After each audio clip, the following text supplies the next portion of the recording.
나잖아 어머나 땡 잡았어 Don't think twice 이미 게임 끝났어 You be my curry I'll be your rice But might have a little fight here before that even happened.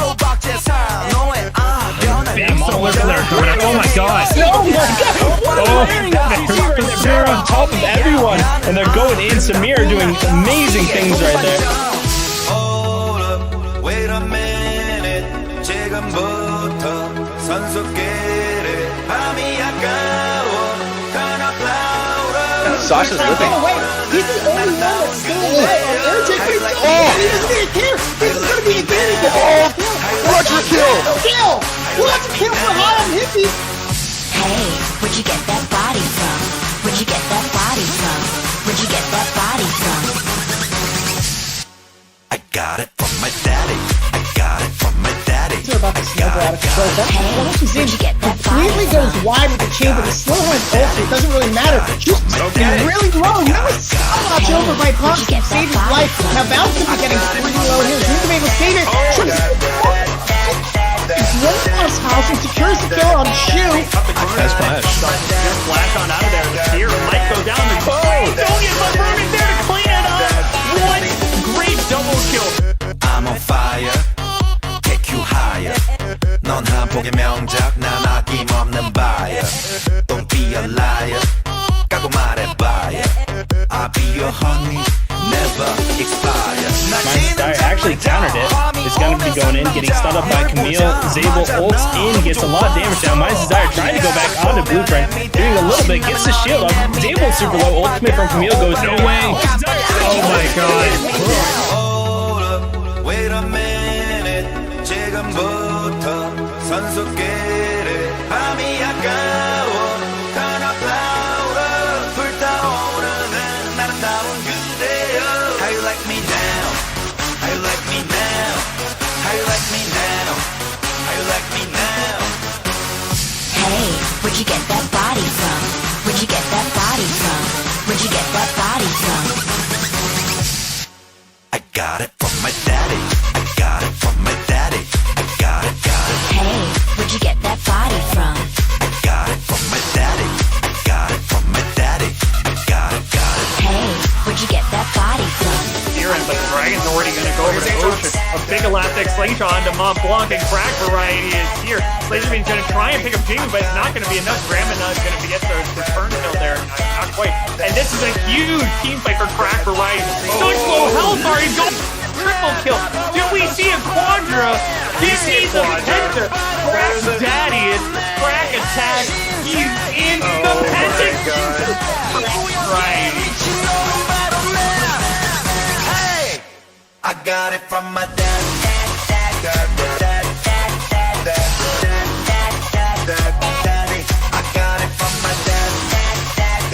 Foul gonna be chunked out a little bit. Here comes the paranoia. Big shot. Oh my god, he's gonna go wide.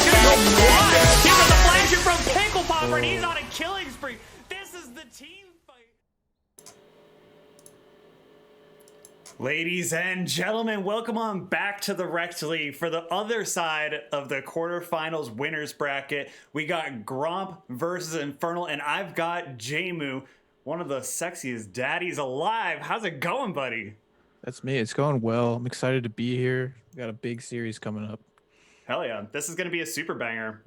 These are two of the teams that we kind of really want to see play off against each other. This is Sable having departed from Gromp, going off, making some new team with the boys, and now it's time to see whether Sable can gank Shu, if he can kind of get his revenge. I'm sure he's got some good insider knowledge, and yeah, I mean, there's a lot to kind of go over in this, but we're going to try and get moving along as fast as possible, and then we can kind of break down some of the stats and players while we have that little bit of a caster break, just because we came off that big banger of air versus mountain. Hell yeah. So we're going to be getting into Champ Select right now. Hell yeah, right off the bat, we got that Camille ban coming down against Kazuto. Noted in chat, the Gromp, majority of the Gromp team left Infernal, not the other way around. True. I guess that's true. I guess they Gotta saw, get it right. They saw a team for the taking. They wanted to get that that toad action going.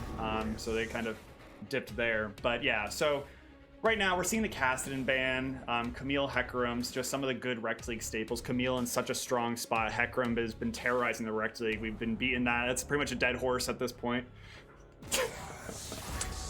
Zing. And yeah, and honestly, it just like Infernal is getting tilted by the color purple, taking away that Kassadin Vel'Koz. And Just- the idea of shoe carrying, yeah. Yep, shoe That carrying. too. I mean, honestly, like, so we can dive into this a little bit more. Win conditions. I feel like taking away the Kassadin is not necessarily what you need to do. I feel like you can probably let Shu have that because Sable's going to be. I feel like this jungle is going to come down to the jungle matchup, and based off that, we're seeing the Amumu being picked up by Valab. We just saw Colonel Paco absolutely demolish that game with it. It's so strong. There's so much damage that comes out from it. So that's a really good, strong pickup right now. But it does kind of lend itself to that idea of the Gromp scaling, which we have seen them run into some trouble with. Yeah. Well, I mean, it feels like they shouldn't have trouble with that now. It feels like League of Tanks is back. And that fits right into their style, especially in the top lane there with Cobalt. He should get a nice little comfort pick on a big boy.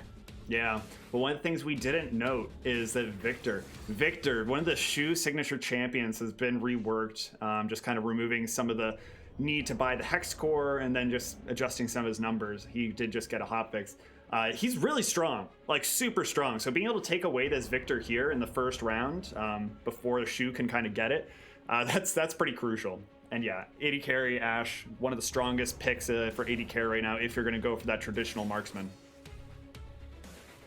Ooh. It looks like that's a Kale for Shu, I would imagine. Yeah, I've seen him play this a couple times. And yeah, I mean, Gromp, they're doing the Gromp thing. They're building the Gromp comp. They're gonna take level 16. Yep.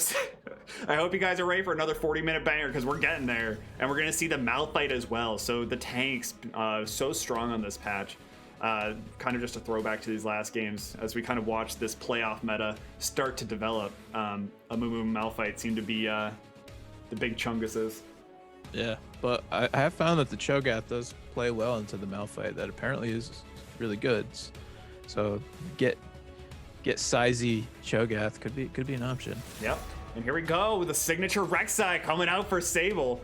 I really like that. I mean, obviously it's one of Sable's best champs of all time.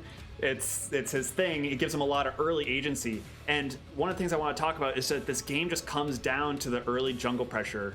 We did see Valab last week fall pretty far behind Sasha, and it felt like when Gromp didn't have basically a jungler, that the team kind of fell apart and just weren't able to really make any plays due to the scaling. Once again, they're picking a lot of scaling here.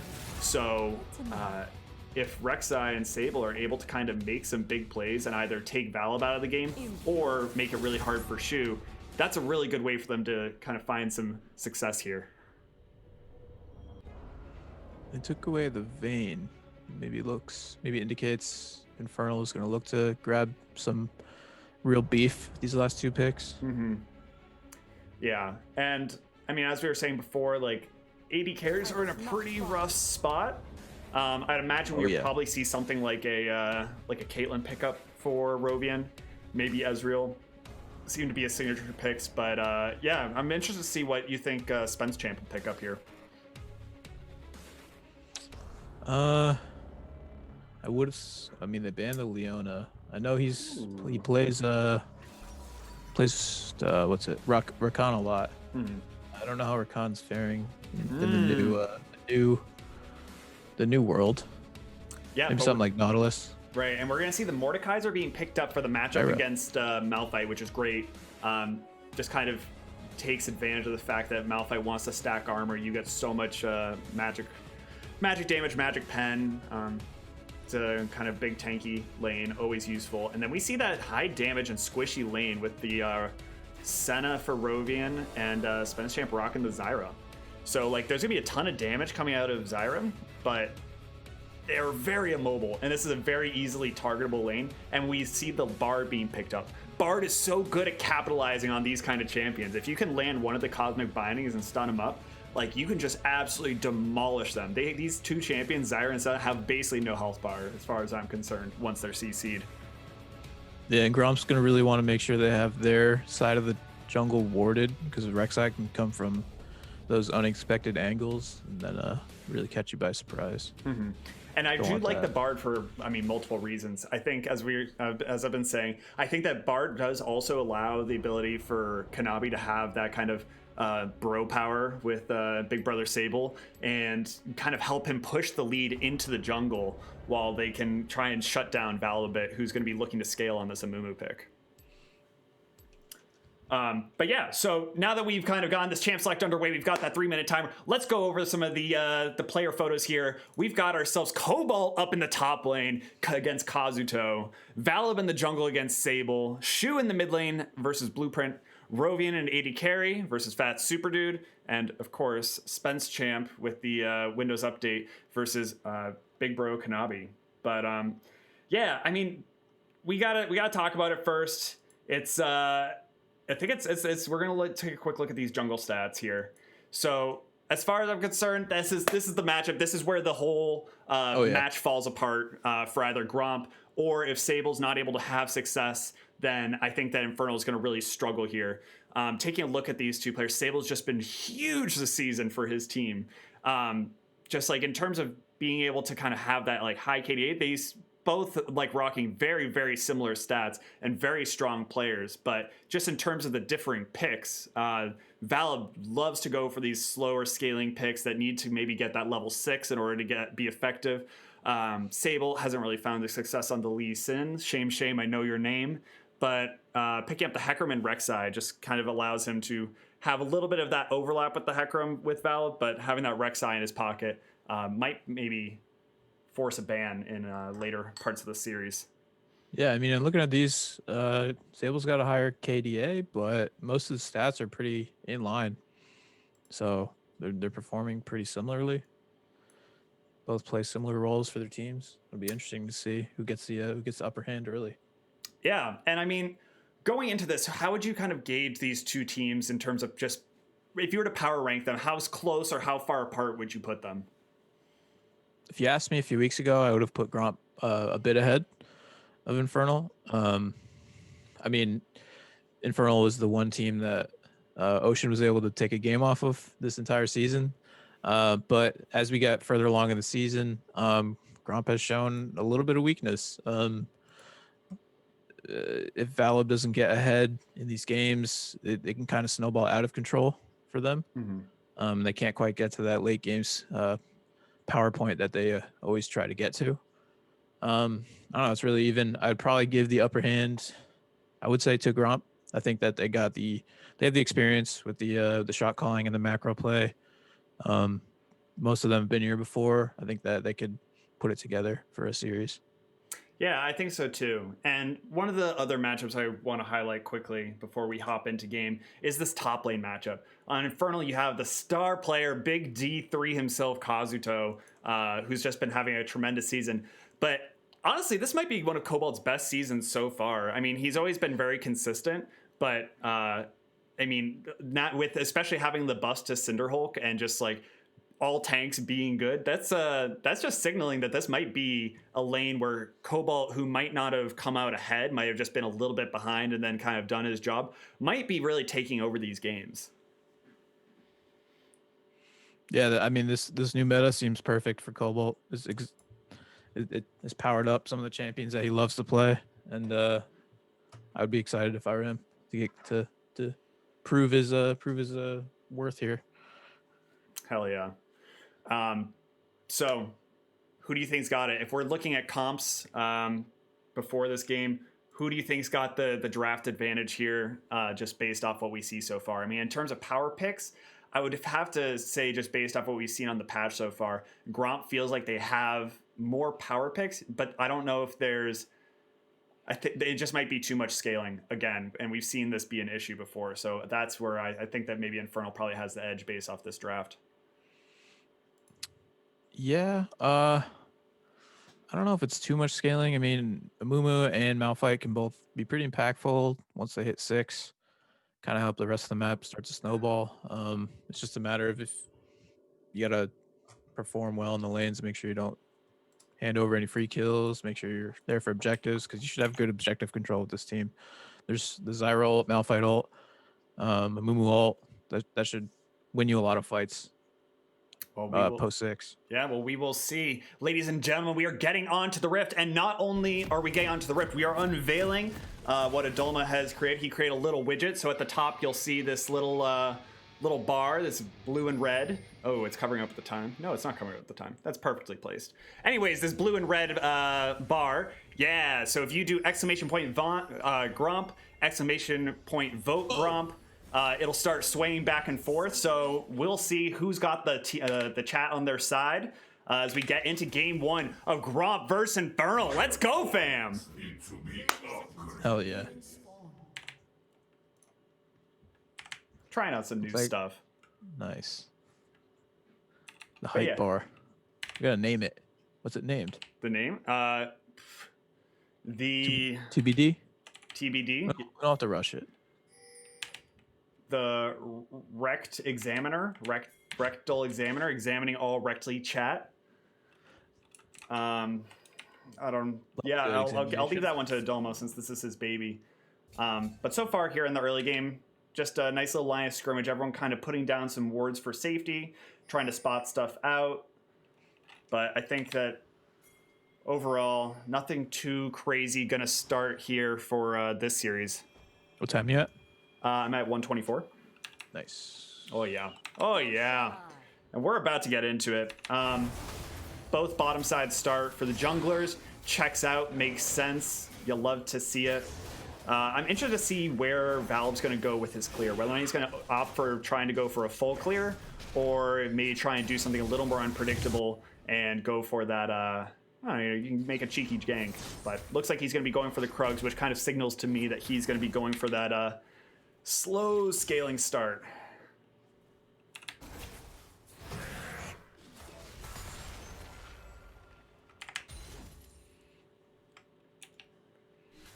But yeah, where do you think we'll see the most action in this early game?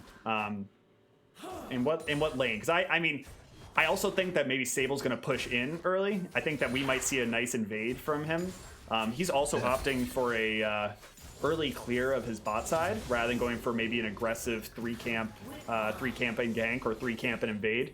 So I wonder if he's going to maybe try and use that to his advantage to maybe go for a little bit more of an unpredictable path. Yeah, possibly. It looks like all 3 of Zable's lanes are gonna have some sort of priority here, just from this original, this first wave. I feel like the Victor's gonna try to put a ton of pressure on this Kayle, not try to minimize any farm that she's gonna be able to get. Yeah, I mean, that's what you got to do. Kayle early just isn't that strong as Victor, even without your upgrades. You're in pretty good shape. One of the things to note is that Victor just benefits so much now from just like constant scrapping and fights.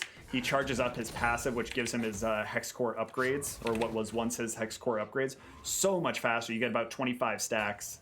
So Kazuto and Sable already kind of teaming up, pushing into the jungle, spotting out where Valib is, just giving his team good information, tag teaming this crab.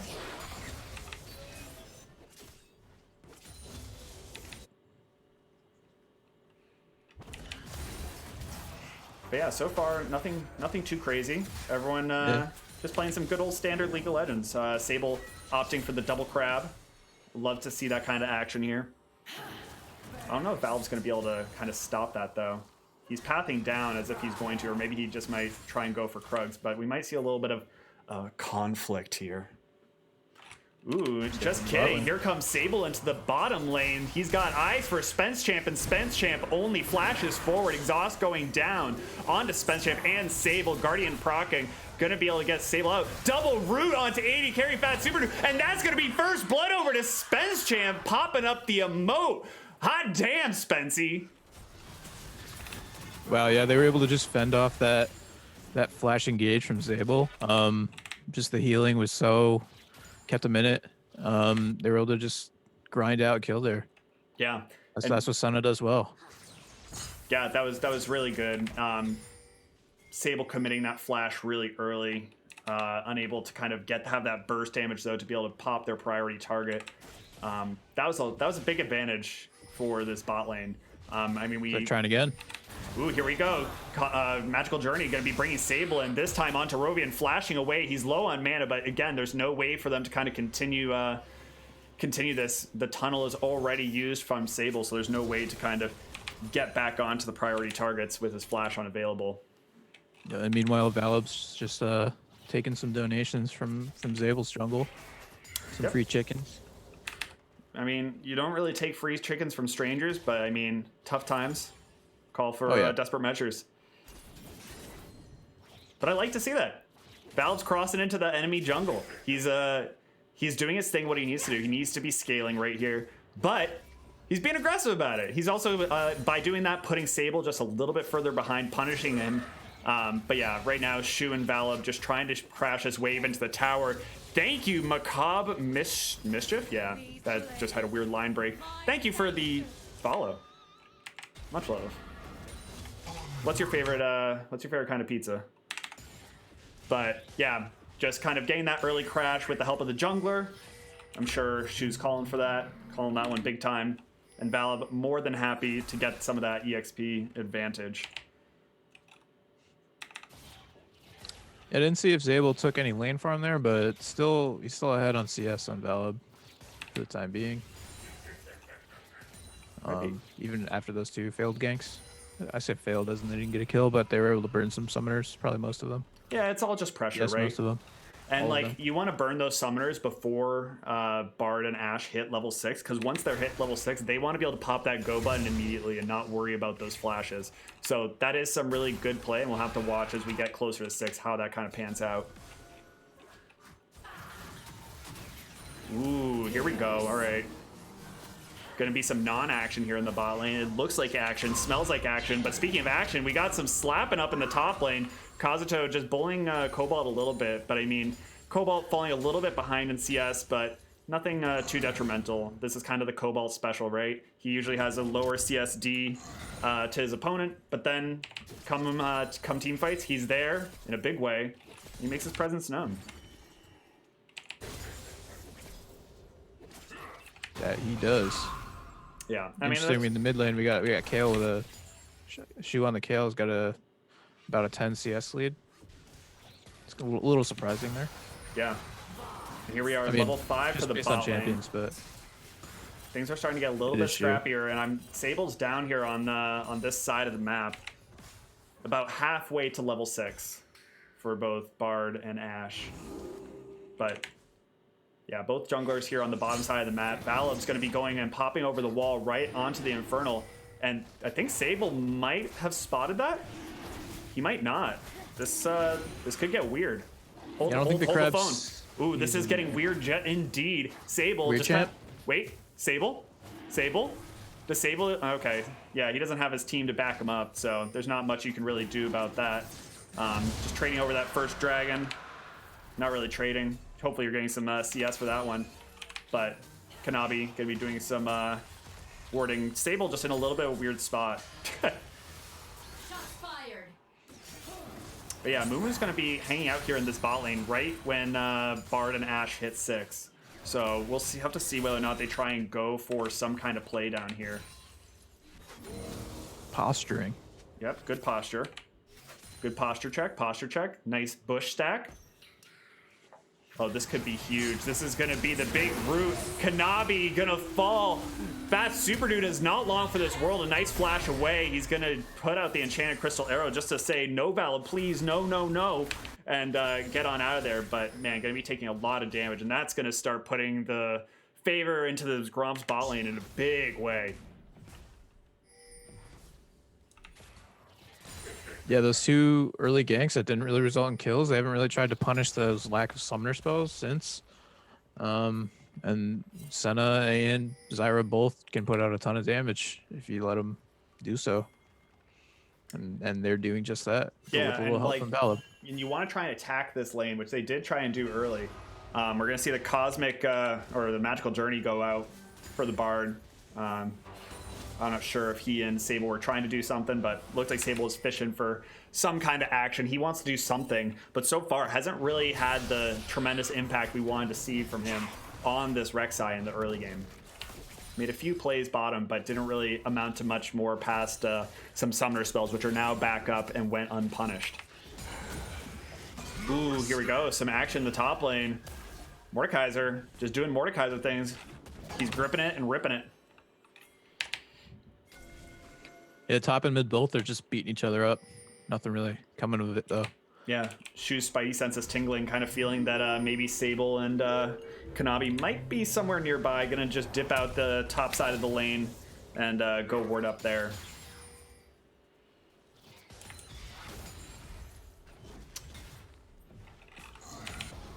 But yeah, I mean, we just need to see some kind of playmaking, right? Before this starts, this is the classic Gromp style. You just kind of get bled out. There's a ton of like non-action that happens, and all the strong laners on the side of Gromp just kind of bleed you out.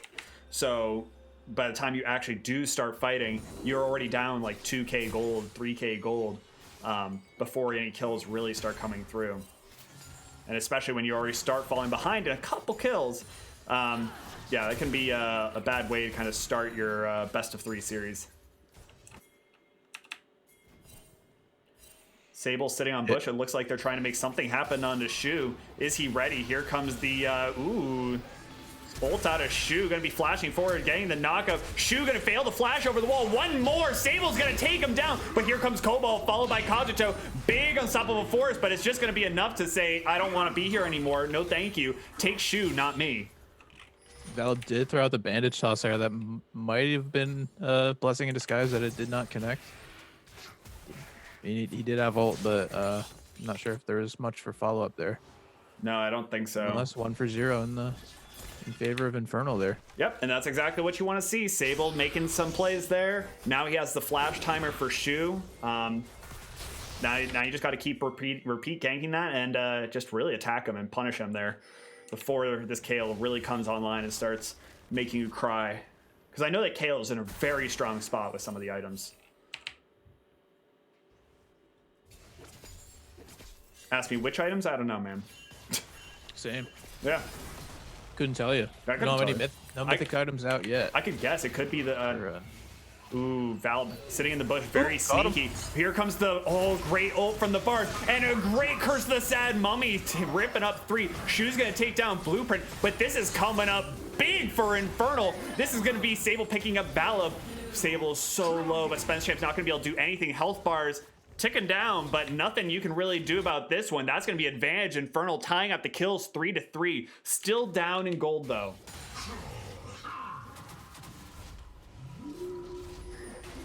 Yeah, it was a nice little fight there. It seemed like there was a little bit of confusion on target selection, and possibly Blueprint could have made it out alive if they focused on the Kayle a little bit harder, but still a decent fight nonetheless. Taking down Shu for a second time in about a minute's time. Yep, and that's, again, they're following the playbook perfectly, and they have the teleport down, so now Shu's really going to start feeling the hurt. If they can do this one more time, like, I mean, there is always the inevitability of Kayle, but, man, if you can slow it down just enough, this Infernal team comp's going to feel really good about that. Yeah, we have a Mountain Drake up, I imagine, with the League of Tanks experience that we're all in right now. I imagine that's pretty good. Yeah. Sable going for the Prowler's Claw. That's pretty thug. I love that. I think the Prowler's Claw is super good. He's going to use it there just to showcase. The dash one? Yeah, that's the dash Dash through through? them. Yeah. Yeah, I'm a big fan of this one. I'm starting to feel it out on Lee Sin, and this Mountain Dragon is just going to go right on over to Sable and Infernal. But that's a really cool item choice. Gives him some good lethality. I think the stat-wise, in terms of the base stats on the item, not counting the actives, is one of the better ones in the Assassin tree. But I'm also a big fan of Chem Tank, so get me tanky or give me an Assassin. That's pretty much how I feel about this meta. So this is like a classic Gromp game. No one took Shelly.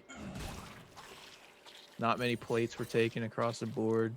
They just lull you into the Gromp state. The farm Gromp state. Yeah. Where you're like, you finally make it back to start attacking the other team's turret, and then you're like, oh shit, plates are gone. Didn't even realize it. Feel like it's still 5 minutes into the game. Valve might be caught out here. He's going for some Raptors, and he's going to try and get the hell out of dodge. Going to have to flash away from the gravity field, but here comes Blueprint and Sable. Kazuto's joining the fight as well, but Cobalt's right behind him, and they're just going to nope on out of this one, say, you can have the Raptors, it's fine, whatever. I didn't want those anyways.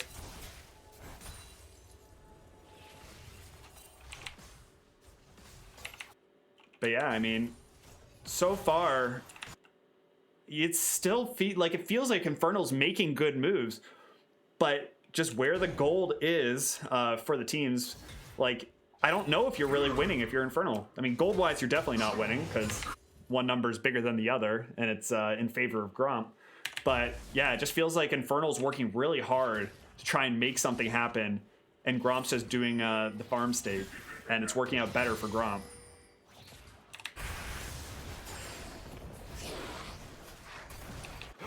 I guess a positive on that is you do have a decent amount of gold on Kazuto and on that Mordekaiser. Hasn't really been threatened at all. So hopefully the Mord can just get real big and eliminate a carry when the team fights come around. Here comes Sable up into the top lane. He's thinking about maybe just being in the back pocket here, prepare for some kind of counter gank. Is he gonna finish this back off? He needs to not finish it. Okay, he's gonna get smart, get wise. Valve's gonna be coming in though with the blast plant. But I think Kazuto and Sable know a bit better.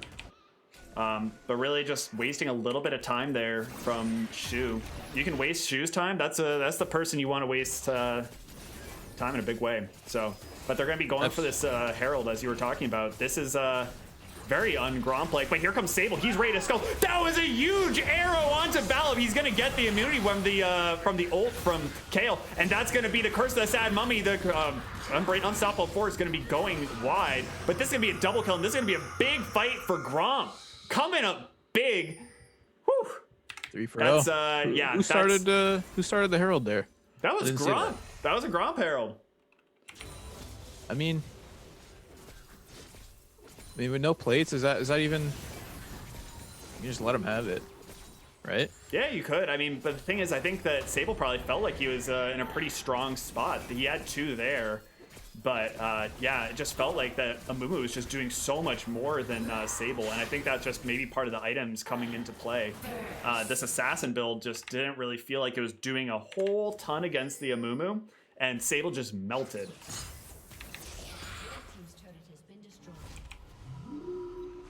Yeah, I mean, as Covert Panda's calling out, could be a champ diff. Felt like a bit of a champ diff there. It just, yeah, just kind of got rooted up and then killed by AoE. So not a whole lot you can really do aside from just not be there or pick a different champ.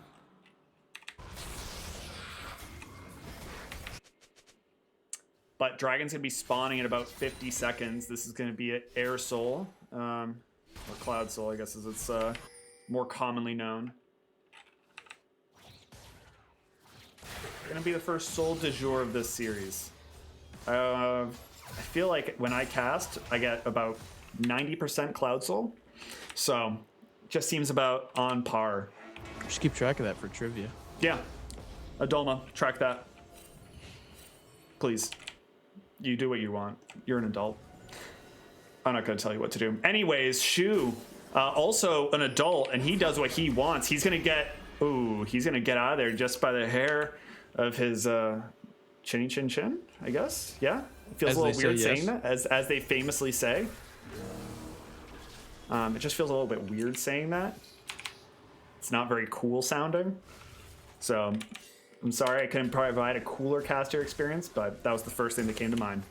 But yeah, right now Gromp has this dragon control, just choking out this vision, just making it really difficult for Infernal to try and make their way in. The Enchanted Crystal Arrow is still down.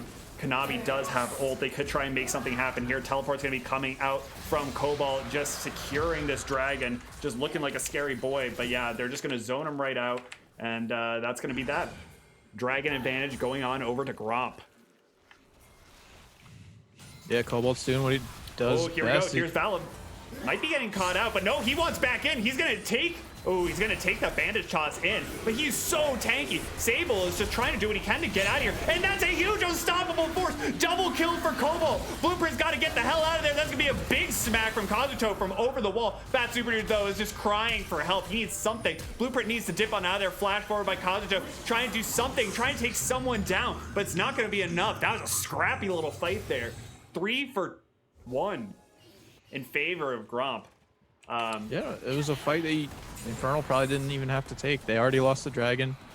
Cobalt is just lulling Kazuto in this like into the farm state. He's no deaths. He's out. Kazuto's out farming Cobalt by a good amount, but it's just having 0 impact on the rest of the map, which is exactly what Gromp wants. Yep, that's the Cobalt trap. Cobalt really just convinces all these like really good top laners that he's worth all their time and love and investment, not the rest of the map, that he is beatable. And then when you think that he's like maybe falling down in like 10 CS, you're feeling really good about yourself. That's about all of the advantage you really get, because he'll just kind of hold it at that. And yeah, and then that's that. And then there's the rest of the map wins. So all that time that you invested into that top lane just kind of feels really not worth it in the end.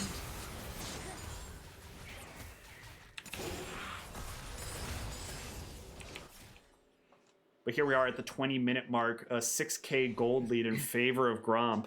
I mean, right now they're just gonna like, this is the scariest like worst case scenario if you're a Infernal fan, just because this is how Gromp plays. If they get the lead at 20 minutes, like it just makes their whole strategy so much easier to execute. Because at this point they're gonna just play really clean, smart macro League of Legends, kind of check off all the boxes, make sure people have their item breakpoints, and then just kind of choke you out. So if you already have that advantage, you then have to like surmount that gold lead and then win some more team fights on top of that. If you're Infernal, that is just a very tall order.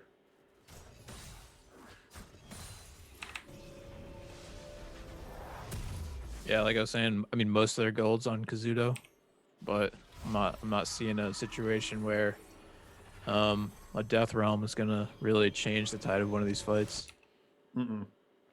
At this point.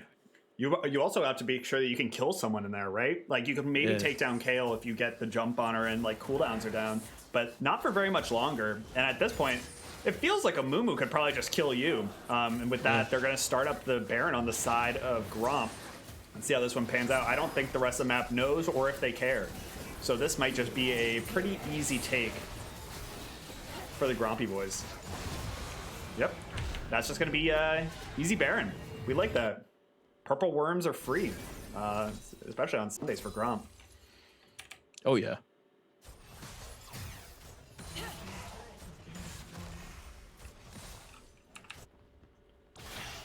Yeah, they're just trying to funnel some farm onto this Victor. Just get him some of that soul lane experience, because Victor does have the opportunity. Oh man, and he's not gonna have very many opportunities right now. I hope he's really excited to see that gray screen, because he is just being collapsed on. How are you going to get out of this one? What can you do? Try and make something happen. It's not going to be enough. You're just going to be taken down. Think long and hard about your positioning there. But, oof. Just kind of getting picked off there. Not really having the wards to be able to properly push down in that lane. And really just shouldn't have been in that scenario. Gromp capitalizing on that. They have Baron. Gromp with Baron is just such a scary team.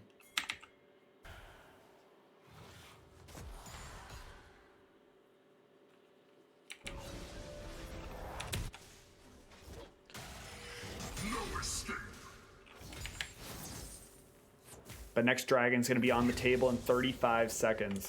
Ooh, here we go. Up in the top lane, are we going to see some action? Yeah, it's going to be Shu in the Death Realm, but Kazuto isn't winning that one. Shu's going to take him down, and Shu is now level 15. So strong. Here we go. Here's going to be the Bard ult. Going to be trying to make something happen, but Valve's going to be zoning Kanabi out of the fight. I just don't think you have the damage to really make anything happen. There's gonna be a Enchanted Crystal Arrow on to Spence Champ, but here comes the Unstoppable Force and the big pile of damage on top of that. Call that one an ace, wrap it up, and I don't know, call it a legal vote. That's huge.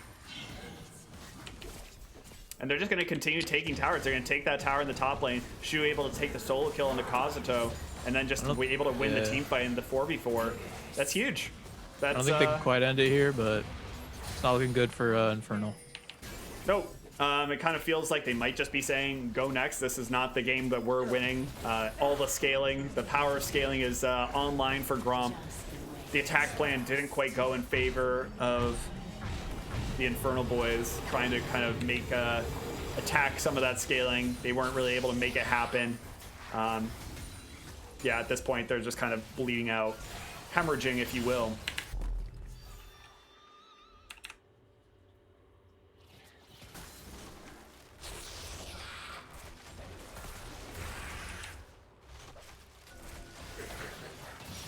But yeah, I mean, at this point, you're just kind of hoping that Gromp does something like exceedingly stupid. They need to just take like really greedy fights, try and maybe like go for a solo kill they can't win, any kind of overextension, and just kind of maximize the amount of CS you're getting onto your carries, and from there, just big clench. Yeah, but I kind of doubt that that's going to happen. There's a very low percentage chance. Yep, very low percentage chance indeed. Here comes the flash forward from Cobalt. He has eyes for Blueprint. Shoes gonna last tap that one. Rack 'em, stack 'em, baby. Shoes just rolling in that money. 237 CS. I was at level 16 as well. Yeah, and I think this is just the they're just playing that classic League of Legends, going for all the towers, all the objectives. They want to collect them all. Cobalt's gonna just kind of shrug off that tower while Kanabi runs away. And yeah, this is they're probably already strategizing about the next draft, I think. Cobalt just That's pretty fair. I mean, it's a best of 3 series. Yep. Still got a chance. Yeah, I mean, at this point, like, if it doesn't work game one, then, like, oh, well, you move on. Here comes Balab. He's getting into the thick of it. That's going to be the Bard ult to try and zone him off, but Balab's so strong. Paired up with the K-Wolf. I don't know if he can fall. Double kill for Cobalt. This is big. That super dude flashing away. Gonna drop to Robian. And this is the final hurrah of Infernal for this game 1 series. They ain't doing it. This is not it, Chief. Gonna be taken down in 26 minutes by Gromp. Maybe. It's gonna be a little bit slower, but we're gonna see, ooh, Kazuto fighting big, getting the double kill. Make me eat my words. I mean, Shoes still here. Shoes still exists. Yeah. But Zudo's able to pat the ruin stats. ruin Rovian's KDA a little bit there. But Yeah, there you go. you gotta take something from it. Yeah, and that was just, it didn't feel like Infernal really got a chance to make any meaningful plays in that game. Well, they tried. They tried. Zabel tried early. It just didn't connect. No. So, yeah, and I mean, Gromp played that really well, very smart. We knew what they had to do with their comp. They executed it perfectly. Once they did have that gold lead, and they kind of got that snowball rolling, since they weren't able to kind of make anything happen early on the side of Infernal, they kind of just like their comp got steamrolled. So it's tough one to kind of lose from. But I mean, I think at this point, if you're Infernal, you just switch it up. You just kind of do a full 180 on that comp. That comp ain't really it. There's so much that you can really play with, try and even cheese out a victory. There's some really weird picks you can do. So I'd really like to see something like that coming into game number 2 of the series. But don't go away. We're going to go on a quick break as we set up for the next game. And we'll be back with game 2 of Gromp vs. Infernal.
Ladies and gentlemen, welcome on back to Game 2 of Infernal versus Gromp. Gromp with a very commanding Gromp stomp with the Gromp comp.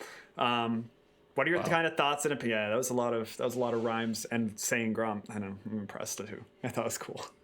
Anyways, what are your thoughts on the game? And what do you think? What do you want to see? Is as JMU, one of the masterminds of any kind of big brain play here at the Rect League, what kind of big cheese would you like to see, or new interesting pick coming out of Infernal?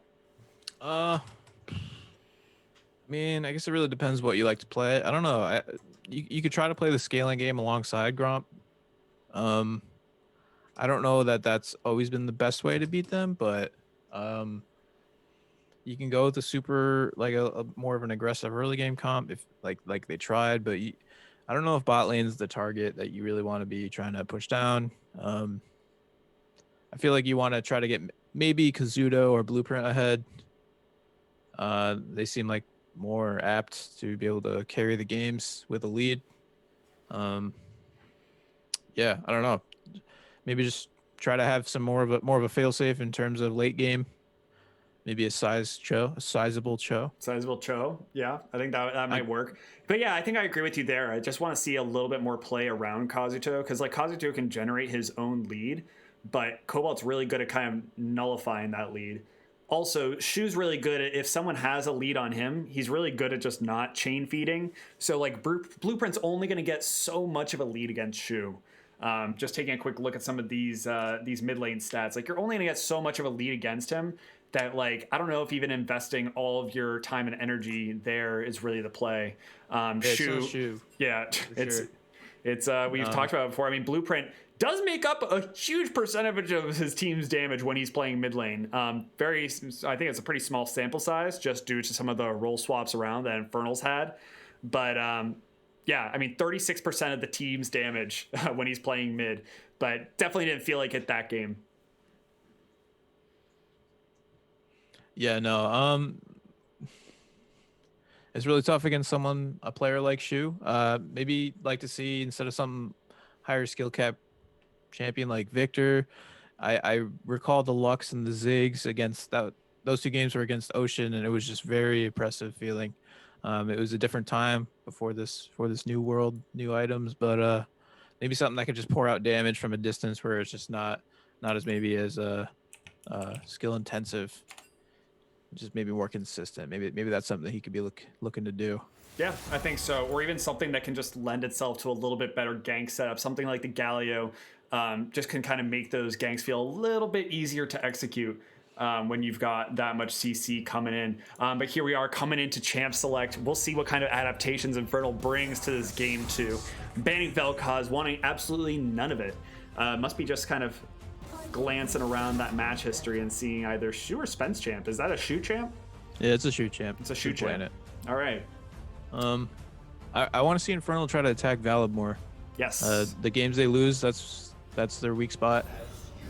And last game you saw him get ahead on Yumumu. It's a good champion right now, but didn't even no threat to him at all in the early game.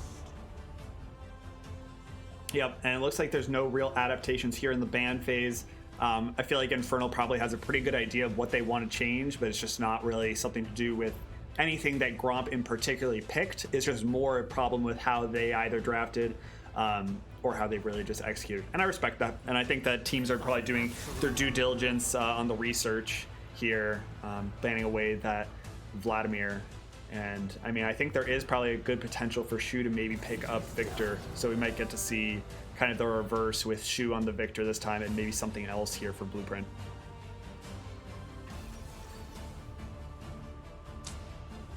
Opted to take away the Kale from Shu. Yep, I guess that works too. That does leave Victor open if Shu would like to play it this time. And there it is. Yep, cool. Yep, makes sense. Really prioritizing that Amumu first pick. We've seen this. This feels like it's going to be. Wasn't this the power pick of last playoffs too? Wasn't Amumu just like the top jungler as well? I don't recall. Some of the Rect historians will have to check me on that, but it feels like that Amumu was the power pick at the end of last season. We're coming full circle here at the end of season 7. But yeah, we're already seeing some different champions here from the side of Infernal, and we get to see the set Sable. Set Sable? Sable set. Sable set. There we go. Okay, got it in the right order. Sometimes I just think that Sable and Set are essentially the same person. Just very edgy, just incredibly handsome. But yeah, not a lot changing really there on the side of Gromp. If it ain't broke, don't fix it. But yep, here we go. Seeing the Vigar. Yeah, I mean, that's a little bit of scaling for Blueprint there. It's something that could, it won't be able to. He's not super consistent damage. I mean, if the fights play out where he could just lay down those W's, I forget what they're called, but lay down W's over and over again and hit a ton of people, then you can get a bunch of consistent damage. But if the goal is to try to blow someone up, it might be a little hard with this kind of beefy team so far from Gromp. Yeah, one of the interactions that I actually really enjoy when you have a set jungle and a Vigar is you can put the baby cage down, and like you can assume that she's probably not going to walk into it and get stunned. But what Sable can do is use the face breaker and just drag him on in. So he can just try and be as like careful as he wants. But once Sable shows up, that can be a free, easy stun for that duo. It's a neat interaction. Yeah, I've played that one a few times, and it feels pretty damn good. But I mean, we have seen Gromp try and take away the Vigar in the past. I mean, that was the pick that Shu tried to pick up against Pickle Popper, and then decided that didn't work, and then banned it. So maybe there is just something in the water about a Vigar pick that really spooks this Gromp comp. But yeah, nothing really changing on the side of Gromp. We're going right back onto that Senna pick for Rovian, and we're gonna see Misfortune for Fat Super Dude, really going for that early laning power and team fight damage. Oh yeah, kind of interesting. It looks like Infernal each person picked their own champion. Yeah. No trades. Keep it nice and efficient. Cool. Yeah, I mean, if Gromp's not really going to contest you for your picks, Gromp's got their plan. You can just go ahead and execute yours. And like, honestly, I don't even think that these bans coming from Gromp were even that meaningful, at least in the second round. Jhin doesn't feel like anything too crazy when you have a Malphite and a Mumu on your team. The Leona, definitely a good pick, but that's going to be taken away. We get the Brand as a change-up. It's a lot of damage. Yep, very similar to the Zyra. If you take away, this is kind of a throwback to the old like Season 2 Ocean with Shu and Cobalt, but Cobalt playing support. Just a ton of damage can come out of there. Damage supports are so strong right now, and both Brand and Zyra are just like the top of the line supports in that kind of comp. Yeah, Brand's also always been a crazy change-up in the support role. Just a ton of damage, especially with the recent changes, I think, to the passive, right, and ultimate. Yep. Being able to bounce off himself. Yeah, definitely. There's a lot of kind of quality life changes for Brand. I think they were trying to push him into the mid lane more, but still a crazy good support. So we'll have to see how this one pans out. What I do really enjoy is the Nautilus pickup for Kanabi. While I do love Bard, don't get me wrong, I think Bard is great. Bard was not working for them. Just having that kind of like ease of execution with the Nautilus, saying let's go now, is really useful, especially when you have these immobile carries here in the bot lane. Maybe it'll just make Sable's life just a little bit easier when he comes down to gank, rather than kind of having to rely on any kind of big skill shots there. So Sable hopefully kind of have a bigger impact in this game. I think that picking up this kind of like beefier jungler will definitely benefit him. It just didn't feel like that Prowler's Claw Rek'Sai was that wasn't it. It looked really cool for all of like 1 second until he just had no survivability in these fights. Yeah, hopefully he can capitalize more on those early ganks. The Nautilus should be able to help be a little bit cleaner in execution there. Yeah, and I want to talk a little bit more about this top lane. So now we see Kazuto on this Kayle, this carry pick. This feels like it's very appropriate for each player. Cobalt, the Rock of Gromp, just always going for these big tanky boys, try and just hold it together in the face of a lot of adversity. Doesn't usually get the counter pick. They just kind of throw him up there, put him on a tank, and then have a big impact. But Kazuto just having a huge... He him in the top lane does insane things. 33% of the team's damage. Like, holy shit. From a top laner, that means you're all over the map, just doing some pretty insane things. So putting Kale in his hands could be a really good way to kind of fight that scaling that will come out of Gromp inevitably. Yeah, but so the shoes on the other foot now for this game. I mean, Gromp can kind of assert themselves earlier, closer to 6, and doesn't have to really push this later. They got a ton of damage. I mean, the Malphite, Amumu, Brand stack up is just with Senna. I mean, they got a great team fight, and they shouldn't have to wait too long to have it come online. So this could be an example of maybe Infernal trying to play Gromp's game, but going too far into the scaling zone. Mm-hmm. I've seen it with Gromp. They could end games early if they want to. Yeah, I mean, that last game was 26 minutes. If you just kind of let Gromp scale, pick a scaling comp, and then kind of accelerate it by giving them gold and not really taking anything back, like, sure, yeah, Gromp will end the game quick. They're happy to. It's just they can check off those boxes easier. But yeah, I mean, if you have that late game scaling and you can kind of go toe to toe with them, this could definitely be a bit of a slogfest. So we're here for it. But yeah, so as we kind of get into game, I just want to take one quick look here at the support role. We have Spence Champ versus Kanabi here, and both these players. Oh my God! Look at that vision score. That's gross. I love it. That's a good average. You like to see that kind of vision for the team. But I mean, support definitely in a weird spot right now. Engaged supports feel really good. So did these mage ones. Brand being picked up for Spence Champ. So like this is a big shift for Spence. I got 5.1% of the team's damage, which is really just a product of him not playing any of these damage supports. So this is a big shift for Spence here in this series. Yeah, and we'll see if he can perform again on this the Brand. Gonna need it. Yeah, well, probably won't need it that much. You're gonna expect a lot of damage coming out of Victor on the from Shu there. Make it a little bit easier for him. Agreed, and we are getting onto the Rift right now for game number 2 of Infernal versus Gromp. Let's go, fam. Oh, just kidding. It's going gray for a second. We're just chilling. We're patiently waiting for them to arrive. So let us know. Give us your exclamation point Gromp, exclamation point Infernal. Show them some love. Let's see where this the hype meter kind of lays to rest.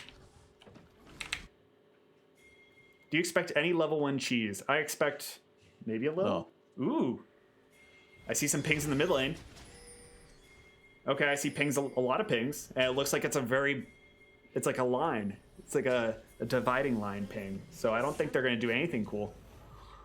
Yeah, I know a big thing.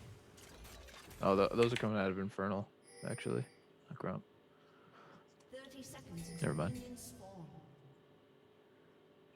Do I have is the hype meter backwards? Is it? Is it? No, it's working. Now we got this. Sweet.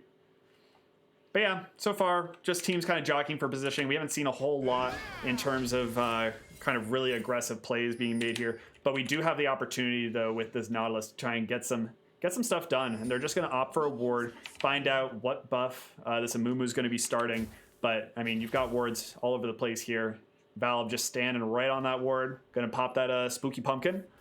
Angry Bee. Angry Bee. Angry Bee. Do we see a fourth?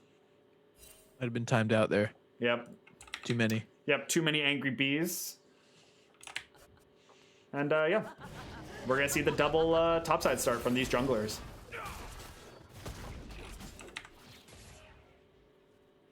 So what item do you think, or I mean, I guess items are, that's a tough question. What kind of item do you think you'd see from this Viger? I'd expect probably something like the Luden's Echo or whatever it is now. Yeah, I can imagine Luden's. I didn't check what most people are going, but I don't know if that, what's it called? The Frost. Ooh, the cone thing. Never Move, Everfrost.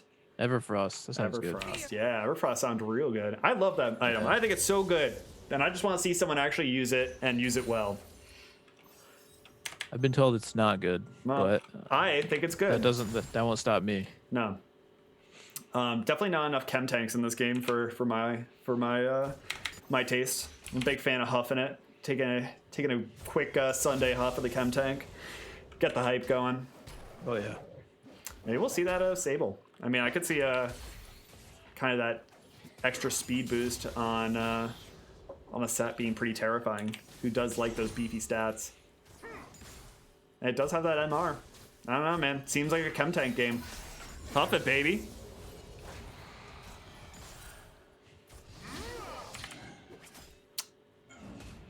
But yeah, top lane. Nothing, Oh, yeah, nothing notable so far, but we gotta hook down. Yep, hook down here in the bot lane. And there's gonna be a good amount of return damage here. Flash Weird. forward Flash. from Rovian. That was spooky. But they're gonna be really aggressive here and try and get this damage down. But here's Sable. Ignite ticking on to him. Teleport gonna be coming in from the Victor. Shu is here trying to pick up any kills, trying to get something done, but no one's gonna fall here. Really, I think you call that, I don't know, definitely not a win yet. This is a huge wave that's crashing into the tower here for the bot lane. Being able to pick up any of this would be great, but yeah, having that teleport burned early is a big. Flash forward onto Rovian, putting down the haymaker. First blood going over to Fat Super Dude. Going to be trading this one over. Spencer going to try and make something happen though. He's going to take down Kanabi for the double kill. Fat Super Dude trying to dip on out of here. Valab smells blood in the water. Flash forward by Spencer. Flash away from Fat Super Dude, and they're just going to dip on out of that one. That was a slugfest down there. Yeah, that's what you like to see. Oh yeah. And already Vigar coming away with a 10 CS lead. Yeah, took advantage of that TP down bot lane from Shu. Yeah, that's great. If you can waste Shu's time, that's what you want to try and do. You don't want to give over Victor any of these early scrappy fight kills, because just stacking that passive is really a good way of kind of slowing down Victor and his scaling. Because otherwise it just stacks up really slow. It stacks up based off your CS. So we'll have to see. But yeah, Kazuto shoving in Cobalt very hard, acquiring a bit of a CS lead while Cobalt tries to farm as many of these under tower as possible. Oh man. Oh yeah, I'm gonna choke on that water a little bit. Oh yeah. Oh yeah. A little bit of throat tickle. Oh, the Hex Flash forward from Sable. Gonna be, yeah, there we go. This is the kind of interaction I like to see. Didn't quite pull it off, but Valab's here for the counter gank. Gonna be throwing down the haymaker. Shu is low. I don't think Valab's gonna be able to get anything done here. But here comes the teleport out of Kazuto. Not gonna really be enough. Valve's just gonna be able to walk on out of that one. But protecting his boy right there, just giving Sable a little bit more pressure in this early game. Oh, yeah, burn to teleport while they're at it too, from Kazuto. Yeah, all these diamond players just teleporting everywhere. Yeah, instantly. It's like they have 3 eyes. Yep, and right now Blueprint is pinging for some assistance here in the mid lane. I think he's scared, he's nervous. Maybe he just wants another gank, who knows? But yeah, definitely a lot scrappier of a game so far. Yeah. I like it. And I'm definitely not into that farm state, and neither is Sable. Sable's looking to maybe make something happen here. He might be going for a Hex Flash over this wall. If they can just get the baby cage down even near Sable, this could be, or, yeah, okay, Sable's just gonna... Sniffed it out, put the ward there. Dude, he knows everything. Yeah. Putting down the thumbs up. Come on, man. Dude's relentless. But yeah, I mean, aside from some of that early action, we're seeing... pretty good CS lead for Senna. Senna doesn't typically usually get these kind of CS leads early, typically falling behind. Especially against a Misfortune Nautilus. Yeah, so this bot lane for Gromp just doing a really good job of doing what they need to do and really just kind of exceeding expectations.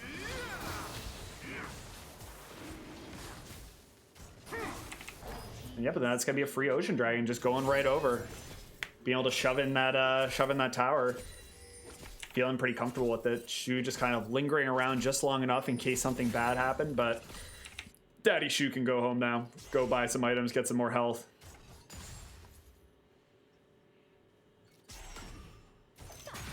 But yeah, I mean, right now, both mid and top farming at a pretty good clip. 50 CS for both of them. And like good scaling champs. Like if you want to try and go toe to toe with Gromp in the late game, these champs are some of the ones that can do it with. And this reliable engage from Sable, it bodes well. I'm pretty optimistic about this Infernal comp as we get farther into the game. But right now they just kind of do what they need to do in this laning phase, get up as much gold as possible. Like here's Valab here down here in the bot lane, maybe trying to make something happen. Ooh, Fat Super Dude might be overstepping. His flash is not up yet, but Kanabi is just stuck here. He's going to be able to flash away, but Sable's here as well. The heal's going to go down, but that is too much damage. That's insane how fast you get popped. Here comes Blueprint, though. Kazuto is going to force out the flash out of Shu with the help of Blueprint and the baby cage.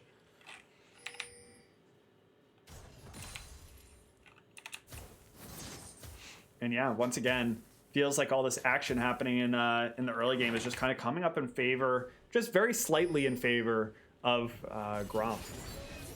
Having a bit of a lead here in this early game, mostly based off kills though. Definitely not laney stats this time around.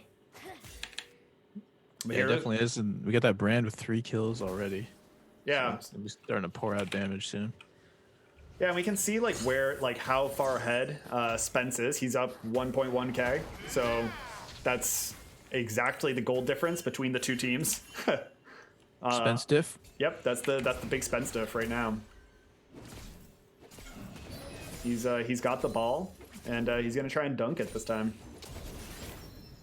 But yeah, Kazuto just kind of casually just scaling up in this top lane. Lots of scaling around. Yeah, good farm on both Kale and Vigar there. So you want to see. Keep that up. Try not to bleed too many objectives in the meantime, while these guys scale up. Yeah, we'll check back in like 20 minutes and show up for the real slugfest. Till now, we'll just kind of see who gets these micro edges. Micro edging. Some micro edge. Yeah, that micro edge here in this early game. A kill here, a farm there, and a blue buff over to Blueprint. Just so micro right now, these advantages. So micro. Yeah, it's a really unfortunate the Misfortune wasn't able to... that's kind of funny, right? It's really a lot of fortune. Wasn't able to kind of get any early aggression at all, which is really, I think, what you want to be doing on Misfortune. Unless they picked it for Fat Super Dude just to be kind of an ult bot later in the game, which is possible. Still could be effective.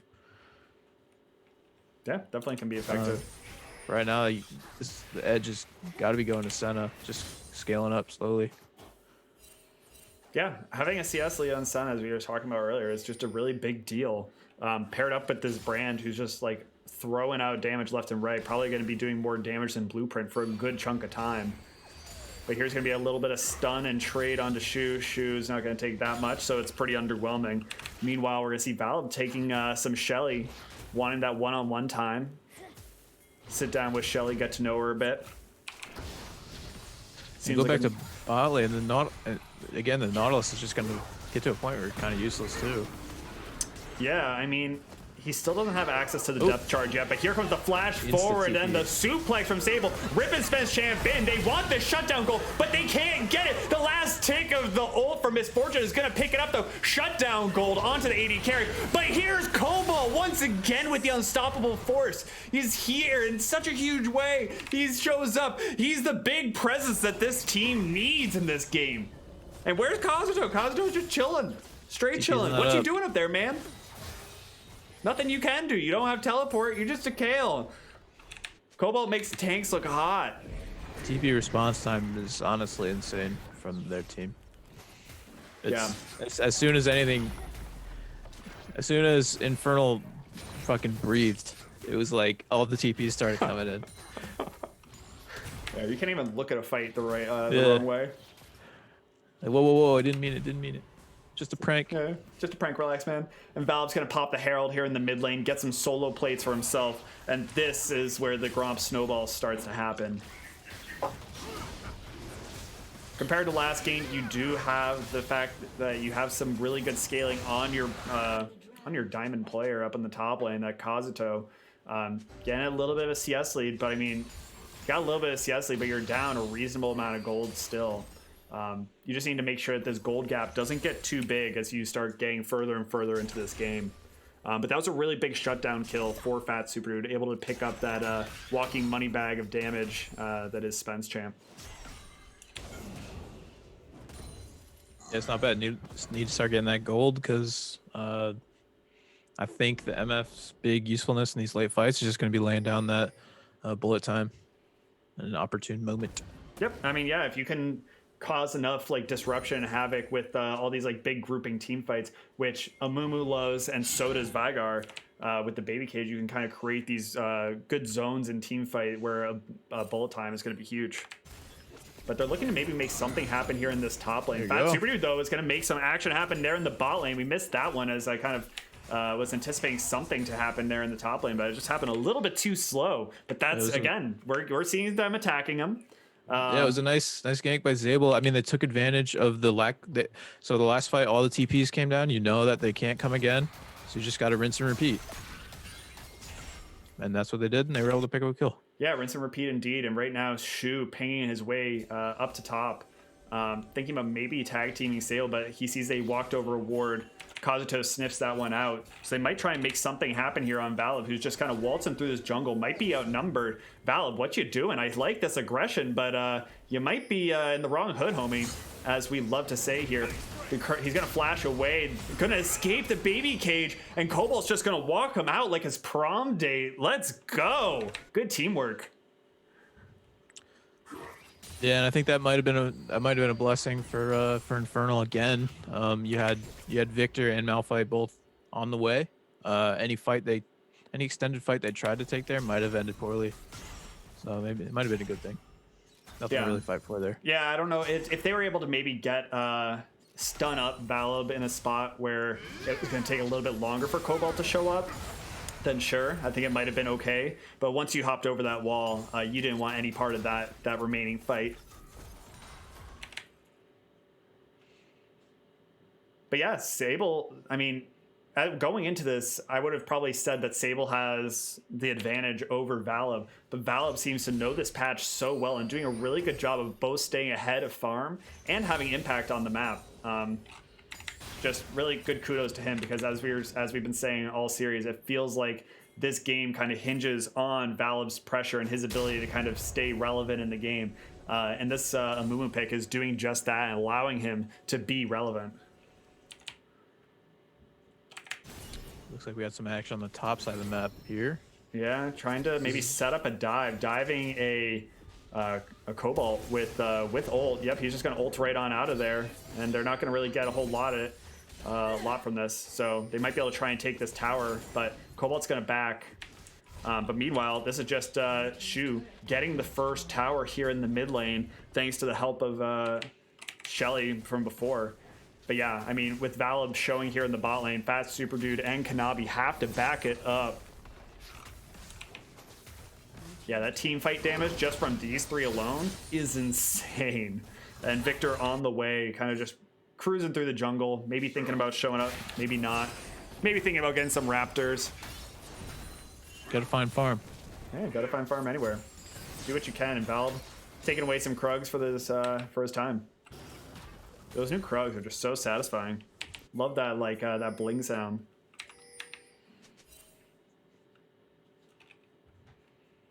But yeah, 3K gold lead in favor of Gromp right now. So it looks like for this next dragon, everyone's gonna have their teleports up. So I'm anticipating another fight like last time, where at the slightest hint of danger, you're gonna see a lot of swirlies on wards. Squad's coming in. Yeah, lots of tellies. Gonna be some big exciting fights, hopefully. But I mean, blessings here for Infernal is, I mean, they're mid and top laner, at least laning well. Like that's something to be happy about. A lot of times Gromp can just win games off pure laning power, so at least that's not happening despite being down some of those kills. So like, what could be, what is a gold lead for Gromp could definitely be a lot bigger if these lanes were going a different way. Looks like they're just giving up a Sir Dragon. Yeah, this is kind of sketchy. Unless they're Sable. playing for Elder or something. Yeah, Sable's I don't know favorite the strategy. big strat. Sable loves his heralds. He loves his elder dragons. But yeah, I don't know if this. God, what soul is this gonna be? This is gonna be Mountain Soul. I don't know if Mountain Soul is the one you want to give over to a Mumu who's gonna stun up Sable with a nice bandage toss. He's trying to look for some more action here. Maybe try and find a nice Curse of the Sad Mummy to set up a team fight. But that baby cage is just gonna stop that one right there. Sable trying to go for the face breaker through the wall. Cheeky little play, but not gonna be able to hit it. But just everyone edging so hard right now. So much pent up aggression and gold that just wants to be expelled all over the enemy team. But no one's really willing to commit yet. They don't feel like it's the right moment. But Spence Looks like Viger went with the Leandries. I don't know if that's the typical build, but that could help try to burn down a few of these bigger tanks on the other side of Gromp. Yeah. See how that works out. I think it makes sense. But here we go. This is going to be Blueprint and Sable dropping the Herald here in the mid lane, right in front of the faces of Gromp. So like, I don't know. That wasn't it. that wasn't really the coolest Herald take. So a little bit of a head scratcher there from Infernal.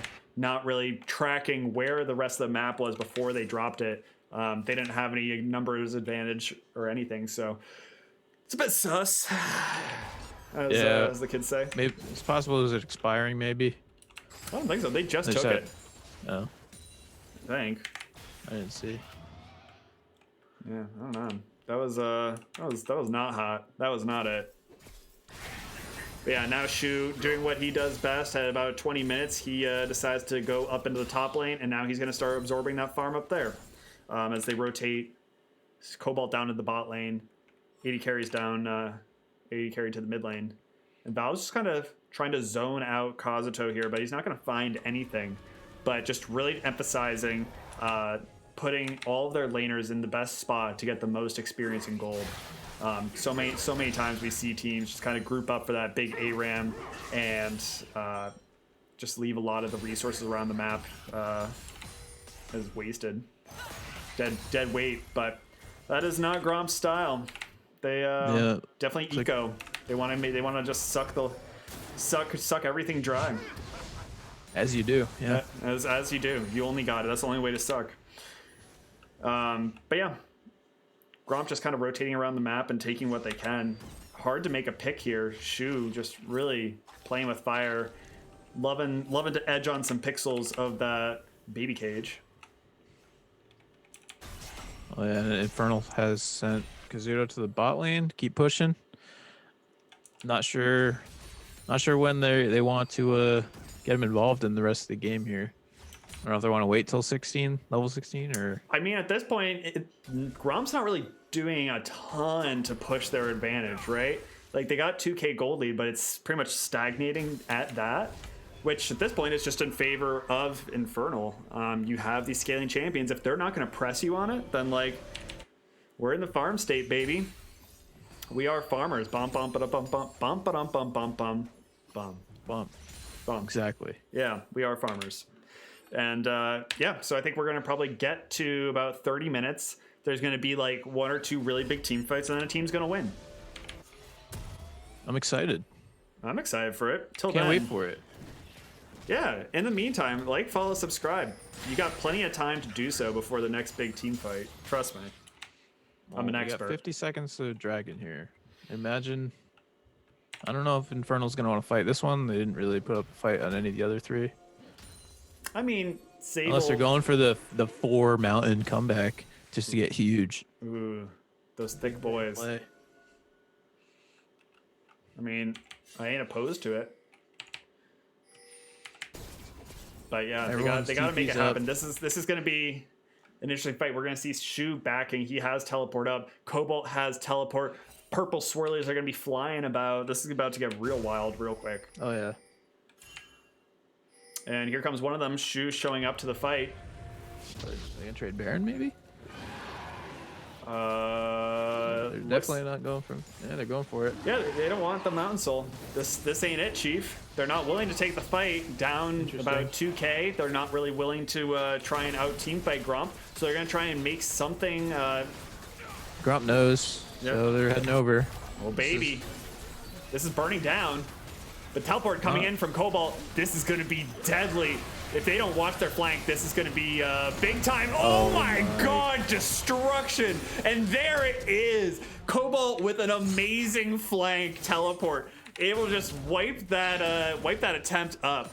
Like just giving over that soul and then not having the damage to be able to take down that Baron. Like Infernal just looking a bit confused out here because that was, I mean, cool attempt, but man, that was such a good play by Gromp and just like so set up perfectly by Cobalt.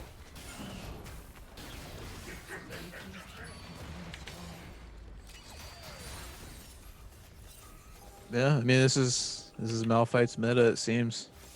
Yeah, it's a big mouth meta. Cobalt's the Malphite guy, silver player that could. Yeah, I mean, at least Infernal did get the Baron, so it can kind of dissuade any more fighting. But like, yeah, Blueprint's gonna be caught. Suplex going out, just locking up the back line here. Bullet time going across. That's gonna be huge damage onto the carries. Rovi and Cobalt and Spencer gotta dip on out of here. Kazuto's trying to get into the fight, but man, what a good CC chain layered up with all those team files. Just, woo! You love to see that. That's spicy. This ain't over. Finally, some life from Infernal. It was unfortunate the timing on the. I think KO was still running into the fight from base. Couldn't quite get the ultimate onto Set. I don't know. Maybe they didn't want it anyways. Maybe Set's just an ult bot now. At this point. Definitely could be true. But the bullet time was huge across the entire team. Yeah, I mean, that was kind of like the dream scenario we were talking about. If you can try and stun up Shu and then just layer all this damage that he can't really flash out of super easily, and like it doesn't require skill shots to hit, just layer a big ol' bullet time over him. That'll do the trick.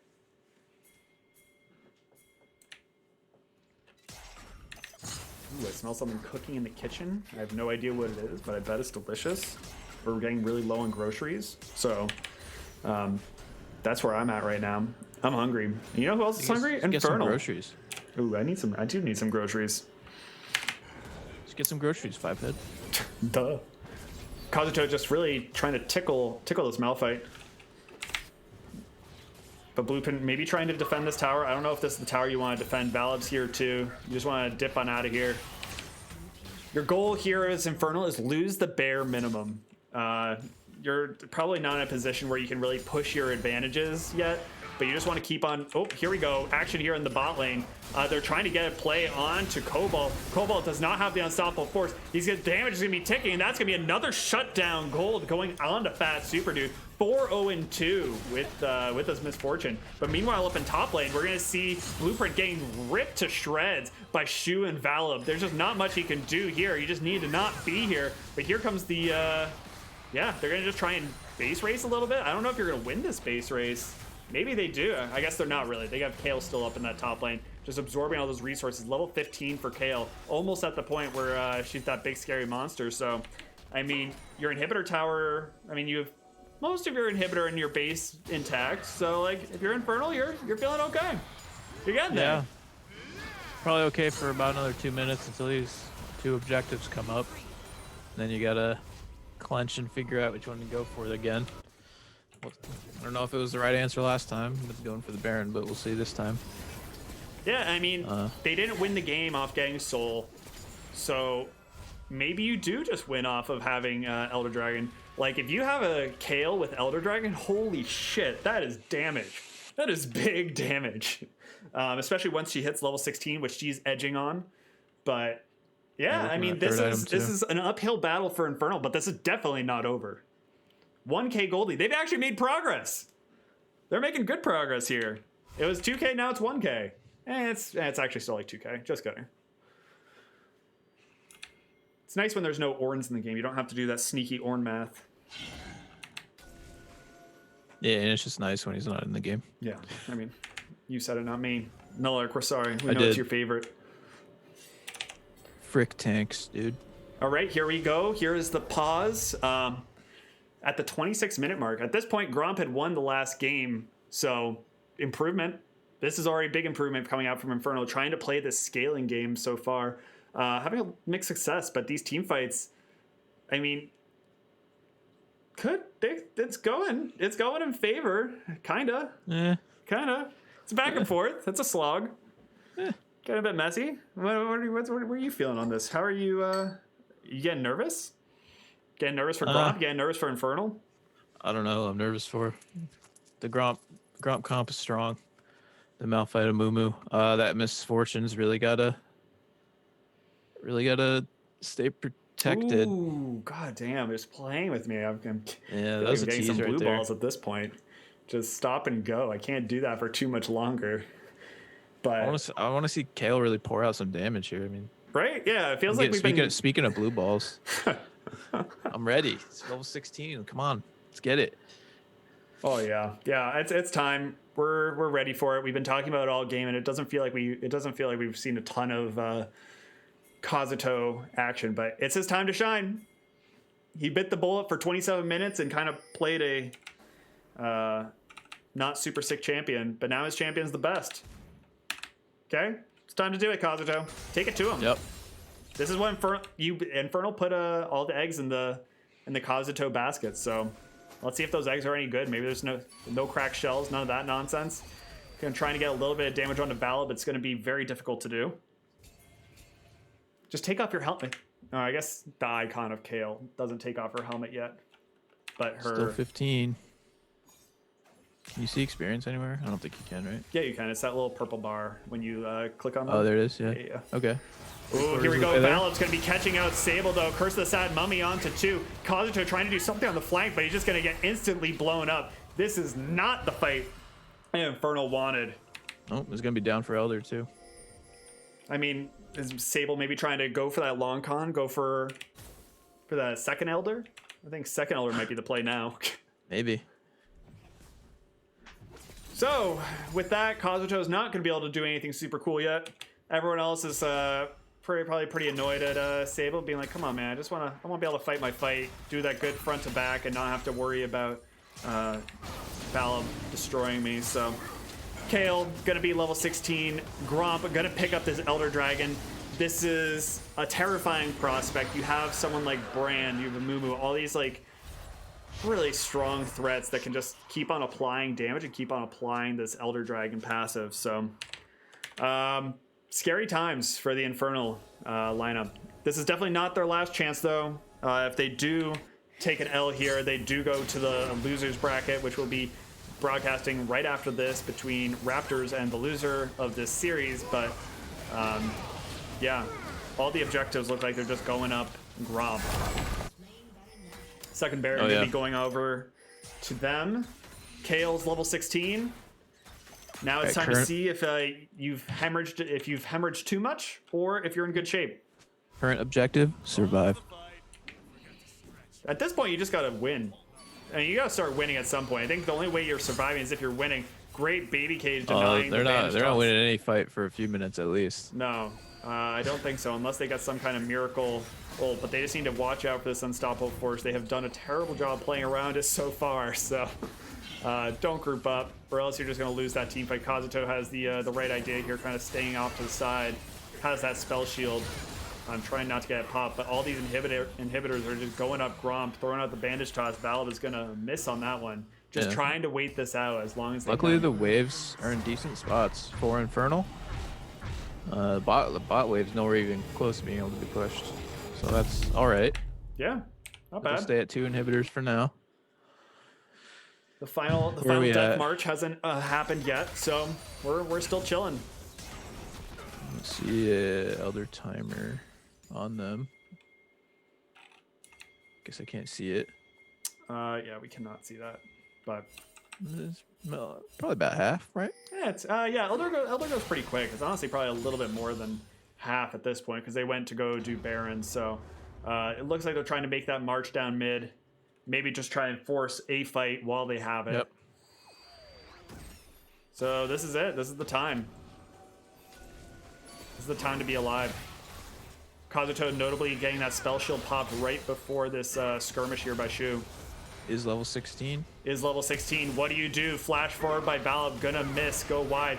Sable trying to find some kind of opportunity. The base is falling here. Flash face breaker going in, suplexing Cobalt out of the fight. Shoes here. Valib is gonna. Zudo untouched. Yeah. Valib's gonna fall, but here it is. Cobalt going in. Kazuto untouched. Oh, great stun on Fat Super, but he's not gonna fall yet. Kazuto trying to do something, but he's just falling so low. He just kind of doesn't feel like he had any impact in that fight. And this is gonna be the 2-0 is it gonna be the 2-0 for Gromp? Oh my god, that damage is insane. And with that, this health bar on this Nexus is dropping, and that is gonna be the 2-0 for Gromp, moving them along into the winner's bracket of this playoff series. Woo! Let's go!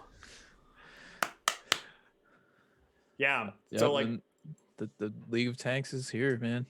League of Tanks is here. I hate it. Yeah, Valib having a great series against Sable. This is, I mean, I thought the series was gonna be a lot closer.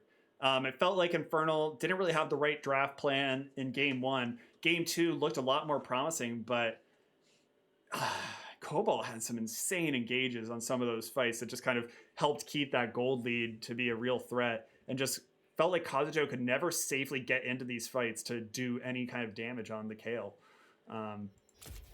It's definitely a tall order, and that Victor damage was immense, pretty much doubling anyone on the side of Infernal. So, but with that, we need to move on to the next series since we had that very late best of one before. So sadly, we will not be able to do interviews. Maybe we can get some thoughts from the Gromp boys when we do Rect After Dark this week. But don't go away. Infernal, their hopes are not dashed yet.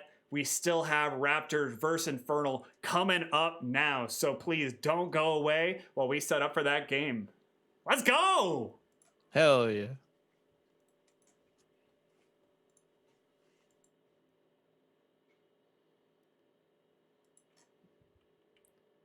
Oh.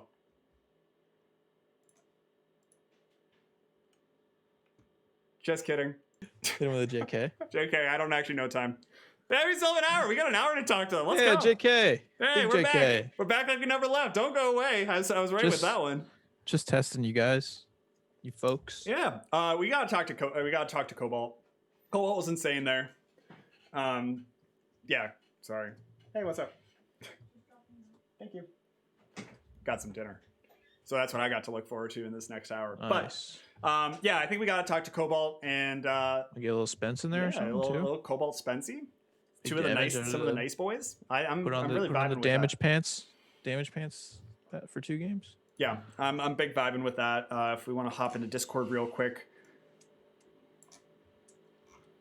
Yes. Yep. All right. Fam, that was a banger of a series. Honestly, I'm excited for this Raptors Infernal game. I'm sure that Raptors have had enough time off. Did they play last week? I don't know. Okay. Cool. I don't know which one you can hear me on. There we go. That sounds good. What am I doing? We're doing interviews. That's what we're doing. You should get Shu. Nah, I don't want to talk to Shu right now. I thought Shu was good, but I didn't think he was great. I thought that Cobalt was exceptional. I thought that Spence Champ was exceptional. Shu, that was just a walk in the park for Shu. That was just classic Shu. Cobalt and Spence Champ. Can you grab them? I'll grab them. Thanks, buddy. Chat, get some questions ready for them. If you want to know any of the deep, dark secrets of Gromp as they kind of head forward into this winner's bracket, they're going to be facing Scuttle Crab, right? I think that's how the bracket shakes. Howdy. Hello. How you guys doing? Let's go! How are you? You got the 2-0. I'm pretty fired up. Let's go! So you got the fucking 2-0. You stomped. You did the Gromp stomp. I thought it was going to be closer. What happened, guys? You just like really cranked up the heat. You know, sometimes you just gotta turn it on. Dude, you turned it on in a big way. Halloween has gone past. It's time to turn the heat on in the house, says Dad. Yeah, absolutely. Cobalt is, I assume, is probably away from his computer, or he's just like crying with joy. No, I'm here. What's up? Hey, what's up, dude? So let's talk. You guys came off an uncharacteristic Gromp 0-2 last week. Where were you guys' heads at? Where were your emotions at first? Let's talk about that. You know, when we take a loss, we learn from it.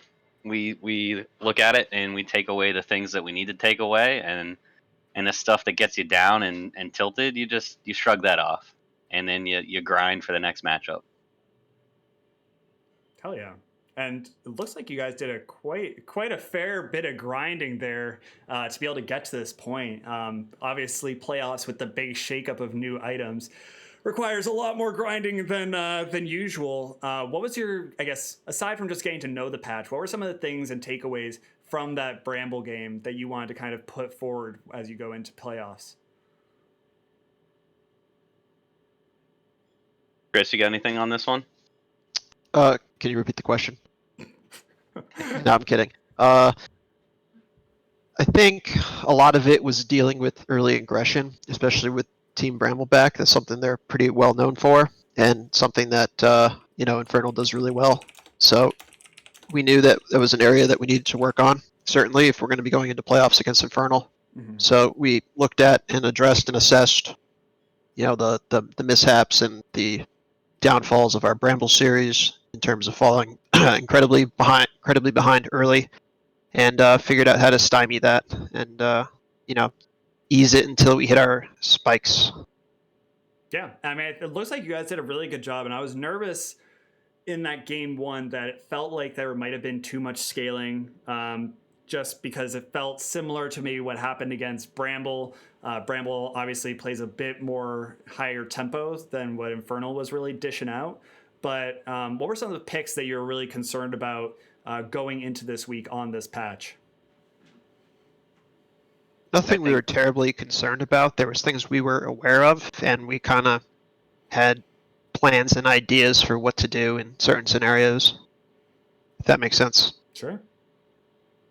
And I guess, like, how this patch, how has the support role shifted? Because, I mean, Spence, we've seen you pick up pretty much mostly tanks and then Soraka for this whole season, and now the shift over to the damage supports. Are just damage supports that much more OP than everything else, or is this just some kind of adaptation based off of some of the past games that you guys have played with against like Bramble? It's an adaptation against how our team is looking to play going forward. We're not trying to sit back and wait for something that's perfectly set up with a tank CC or a recon engage.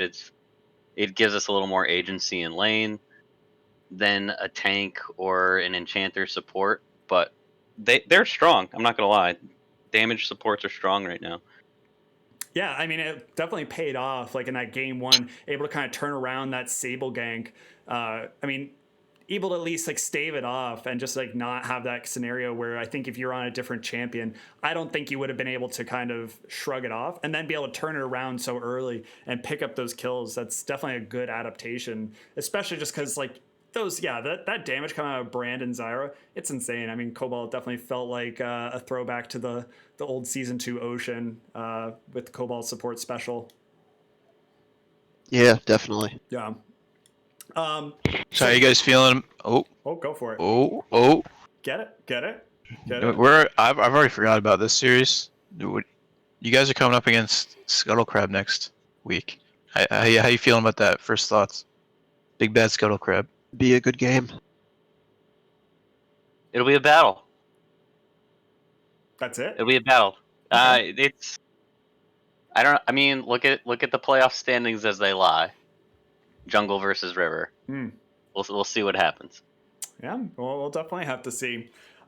So as we go into my dinner break, are there any shout outs you want to give before we throw it to a timer until 8 o'clock? Shout outs to Infernal. Played a great series. Hope you guys went out and maybe we meet again. And shout out to the Mountain Boys, the first team knocked out of the season. Rip. Good job on you guys. Yeah. You guys Yes, in put the up a chat. show. Yeah, put some Fs for sure. Mountain, we started off this day with 8 teams in playoffs. We have 7 currently, soon to be 6. And with that, don't go away. We are going to be back at 8 o'clock with Infernal versus Raptors and see who the next team knocked out of playoffs this season is. So thank you so much for the interview, boys. Jamu, I'll see you in an hour. And I'm going to go shovel some food and get some nutrients. Let's go.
got it from my daddy. Daddy. I feel nice. You look nice. 널 보자마자 나 어머나 땡 잡았어. Don't think twice. 이미 게임 끝났어. You be my curry. I'll be your rice. But might have a little fight here before that even happened. Big solo from there coming up. Oh my god! Oh my god! They're on top of everyone, and they're going in. Samir doing amazing things right there. Hold up, wait a minute. 지금부터 선수끼리 밤이 아까워. Turn up louder. Sasha's living. Oh, wait, he's the only one that's still alive on air check, but he doesn't even care. This is going to be a game. Roger kill! Kill! Well, that's a kill for high on Hippie. Hey, where'd you get that body from? Where'd you get that body from? Where'd you get that body from? I got it from my daddy. I got it from my daddy. They're about to snowball out of control. That Where'd you get that body completely from? goes wide with the chain, but he still has ulti. It doesn't really matter. He's really low. He was so much over by Pump to save his life. Now Bounce is getting pretty low here. He's going to be able to save it. Runs on his house and secures the kill on Shu. Nice flash. Just flash on out of there. The spear might go down. Oh, don't get my burning there to clean it up. What? Great double kill. I'm on fire. Take you higher. 넌 한 폭의 명작. 난 아낌없는 buyer. Don't be a liar. 까고 말해봐요. I'll be your honey. Never expire. Star actually countered it. It's gonna be going in, getting stunned up by Camille. Zabel ults in, gets a lot of damage down. Minus Desire trying to go back onto Blueprint, doing a little bit, gets the shield up. Zabel super low, ultimate from Camille goes no way. Oh my god. Hold up, wait a minute. 지금부터 선수끼리 밤이 아까워. Turn up louder. 불타오르는 아름다운 그대여. How you like me now? How you like me now? How you like me now? How you like me now? Hey, where'd you get that body from? Where'd you get that body from? Where'd you get that body from? I got it from my daddy. I got it from my daddy. I got it, got it. Hey, where'd you get that body from? I got it from my daddy. I got it from my daddy. I got it, got it. Hey, where'd you get that body from? But the Dragon's already going to go over to Ocean. A big elastic slingshot onto Mont Blanc, and Crack Variety is here. Slingshot's going to try and pick up Jamie, but it's not going to be enough. Gramina is going to get the return kill there. Not quite. And this is a huge team fight for Crack Variety. Such low health are he's going triple kill. Do we see a Quadra? This is a Penta. Crack's daddy is Crack attack. He's in the Penta. Variety. I got it from my daddy. I got it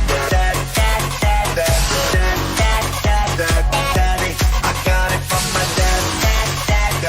Val gonna be chunked down a little bit. Here comes the paranoia. Big shot. Oh my god, he's gonna go blind. He's gonna go blind. Here comes the flasher from Pickle Popper, and he's on a killing spree. This is the team fight. Ladies and gentlemen, welcome to the last game of the night. We have the final losers bracket quarterfinal game between Raptors and Infernal. Jamu's back. He's got some big juicy meatballs in him now. How's it going? Hi. Are you ready? I'm full and I'm ready. There we go. Best of ones are pure hype. As we So saw, excited. Airverse Mountain, truly a banger of the season. But here, let's go. Infernal coming off of a 0-2, not where you want to be. You're in the losers bracket now. What's the reset? You had about an hour. What are you doing? Probably go get a snack, get a drink.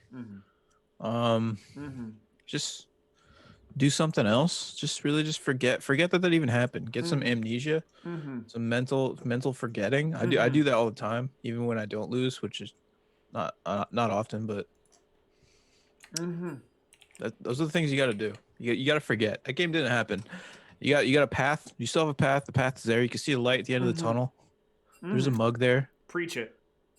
Fucking preach it. Just win Yeah. some games. This is definitely the time for that mental reset and kind of the new strategy, because nobody's actually prepping for that losers bracket game, right? Because that implies that maybe you're going to lose, and you're going into that first series thinking you're winning. Nah.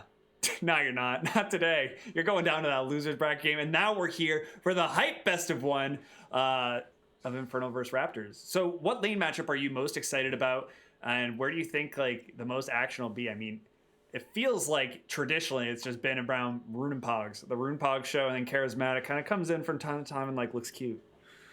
Yeah, I mean, we saw in the hype video, the daddy video, we got, dude, Pogs and Rune have some crazy plays. A lot of them involving Hecarim. Sometimes some Zillion. I'm looking forward to see more of those, to be honest.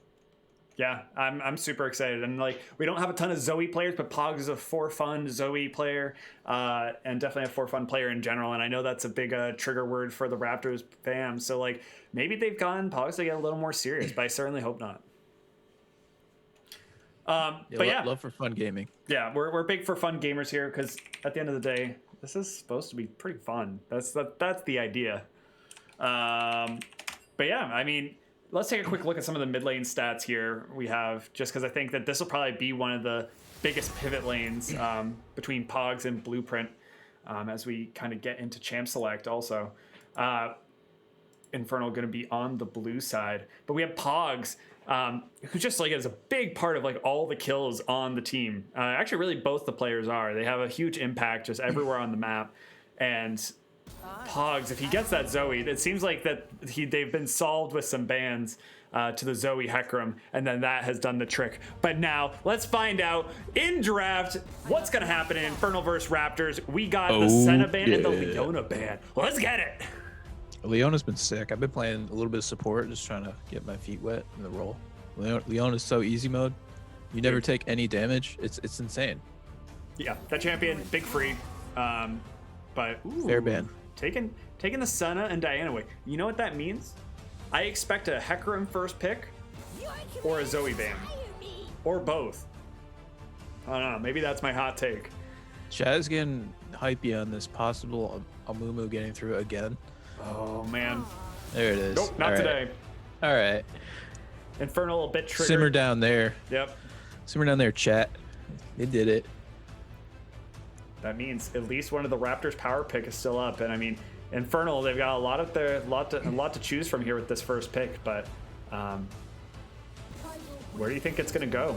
Who do you think's getting this prio pick? Are we going to be trying to hide picks, or who's got the juice pick? And there it is. That's going to be the Hecarim pickup.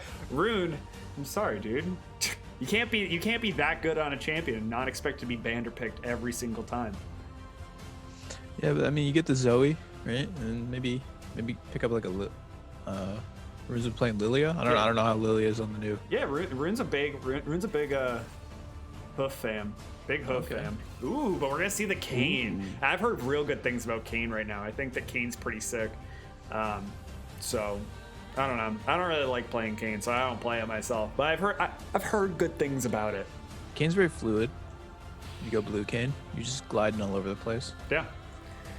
Covert Panda saying Hecarim not as good now. I would also tend to agree. But I do think that Malzahar is quite good right now. I think those new items are pretty strong for him. Yeah, agreed. I think I played a couple games on Malzahar. Just the Leandry's is just awesome. I think that's what he's building primarily. Yeah, I think so. Also just kind of dumbs down some of the plays they have to make. It's always good to kind of keep it a little bit more simple if you are just trying to play a best of one. If you feel like you just have the upper hand, which in theory Infernal does, being the higher seed team, just be able to play some straight League of Legends and keep it simple with the Malzahar Ashe seems like a good plan. But they're going to pick up the Swain, which could be a flex to either mid. Honestly, it could be a 3-way flex, right? Mid, 80 carry, or 4-way. It could be. This is flexy. I like it. I like Swain in the bot lane, especially against Ashe. It's really easy to hit your stuff. Yeah, we were talking about on previous casts how 80 carries just don't feel like they're in such a good spot, so maybe picking those mages is where it's at. We saw the Karthus in the bot lane being forced to not have to build underscaling crit items, so hopefully we see some of that, maybe kind of bypassing some of the traditional meta with some good old Swain action.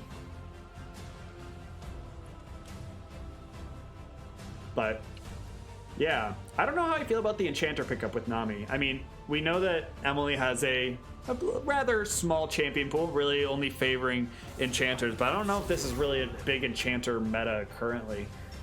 Just so much damage can be put out with some of the AP items, and then of course the Sunfire Wind Cape is just big silly. I just watched a clip while I was waiting for this of just 5 people taking Baron without auto attacking it and just having Sunfires kill it. So yeah, I don't know. There's going to be some tuning in future weeks of Rec League, I am imagining. But Ornn, that's it. That's the good stuff. There it is. That's how you win a best of 1, baby. Ornn's a little different now, right? Yeah, he hits different for sure. So he can upgrades any mythic item. Yep, any mythic And item. only gets 1 upgrade for himself now, but it gets bonuses based on upgrading other people's mythics. Nullark calling out that Shen is open, who is of course one of Charismatic's like go-to champions. So obviously opting for the Ornn over the power of Shen. So we're gonna see a good old tank battle here in the top lane. The team with the most Funfire Wind Capes has won every game. Yeah, we'll have to go crunch some numbers for Wrecked After Dark, see if we can draw any definitive conclusions. But yeah, tanky boys seem pretty strong, and the Bard, I love to see it. Don't know how strong it is right now. I have no idea what the optimal Bard item is, but I like to see it. It's fun. It's a fun, silly one, especially when you have things like Ornn. And there it is. You get to pick that last pick, that Zoe. Yeah. Looks like Bard's going Imperial Mandate. Bard I think Imperial Mandate. Nami might do the same as well. Nice, Capitalizes yeah. on slows and immobilizes. Yeah, I think the Imperial Mandate is just like the best of the support items right now. It just can provide a ton of damage in those team fights. But I also think that Locket is quite good as well if needed. But I don't think it's super required against this Infernal lineup or against Raptors. But yeah, I mean, team comp seems pretty standard for a Raptors thing. I think the biggest thing that's feels like kind of big question mark is this Kayn pick.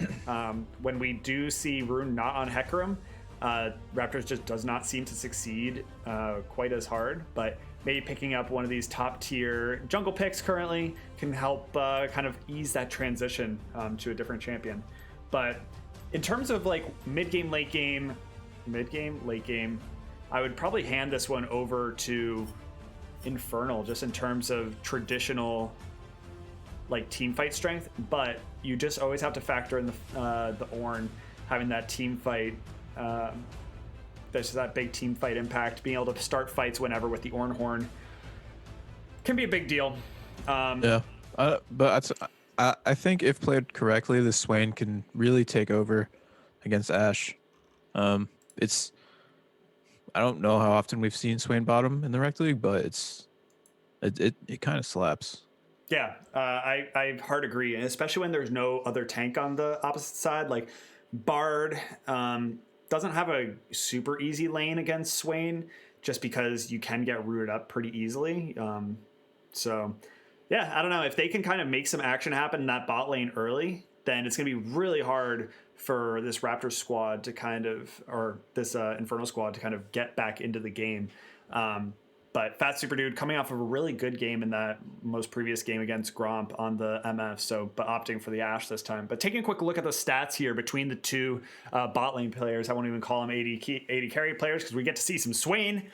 Fat Super Dude really having a very low damage share, which is a bit concerning, right? I mean, that's kind of all relative to who's on his team.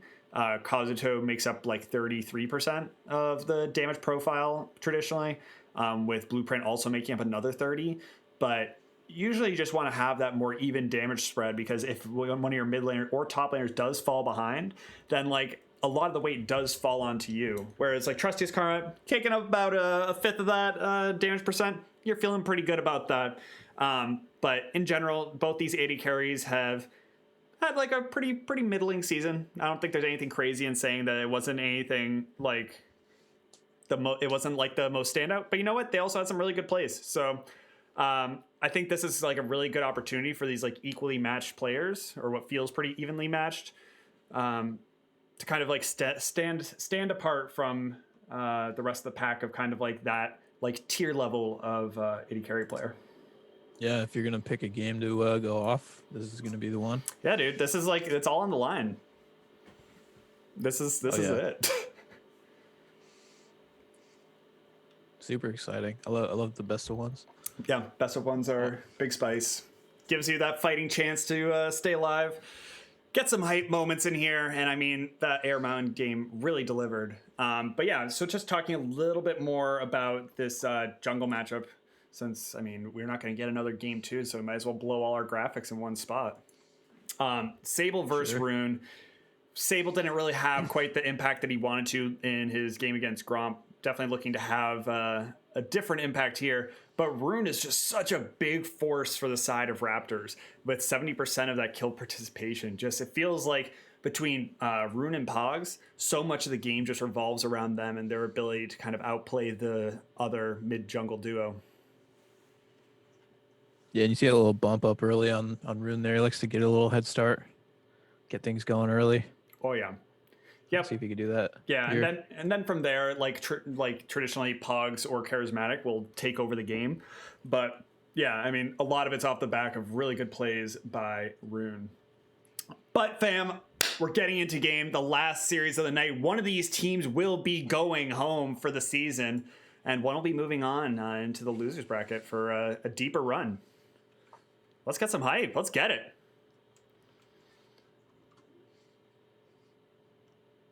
So based off these comps and what they've drafted, who do you think has the advantage here? Well, I'm looking more at skins. I'm trying to determine skinergy here. We do have Astronaut Bard that's super high tier. See if there's a chroma there. Not sure. Elderwood Hecarim, that's a TFT skin right now, so that's pretty topical. We do have a Hextech skin there as well. Yeah. Hextech. Skinergy. I'd have to. I'm going Infernal with Skinergy. I want to say there's really a whole lot of Skinergy. The only thing that really stands out is that Infernal Shen really repping the team. How many other teams can really rep their team name with a skin? That's a fun fact. The actual name. Show us the flash art spenship. Nah, it doesn't look very. We don't have an overlay set up to make it look nice. Maybe one of these days we'll get something set up. But I'm all about the aesthetics, man. It's gotta look good if you're gonna put it on the stream. But yeah, in terms of actual comp strength, what are your thoughts? Who's got it? Do you believe in the Pog Zoe? Is that just enough? Is that just enough to do it? I think so. All right. Well, we're gonna find out as we have it here. Yep, as we get into game. Loading onto the Rift right now.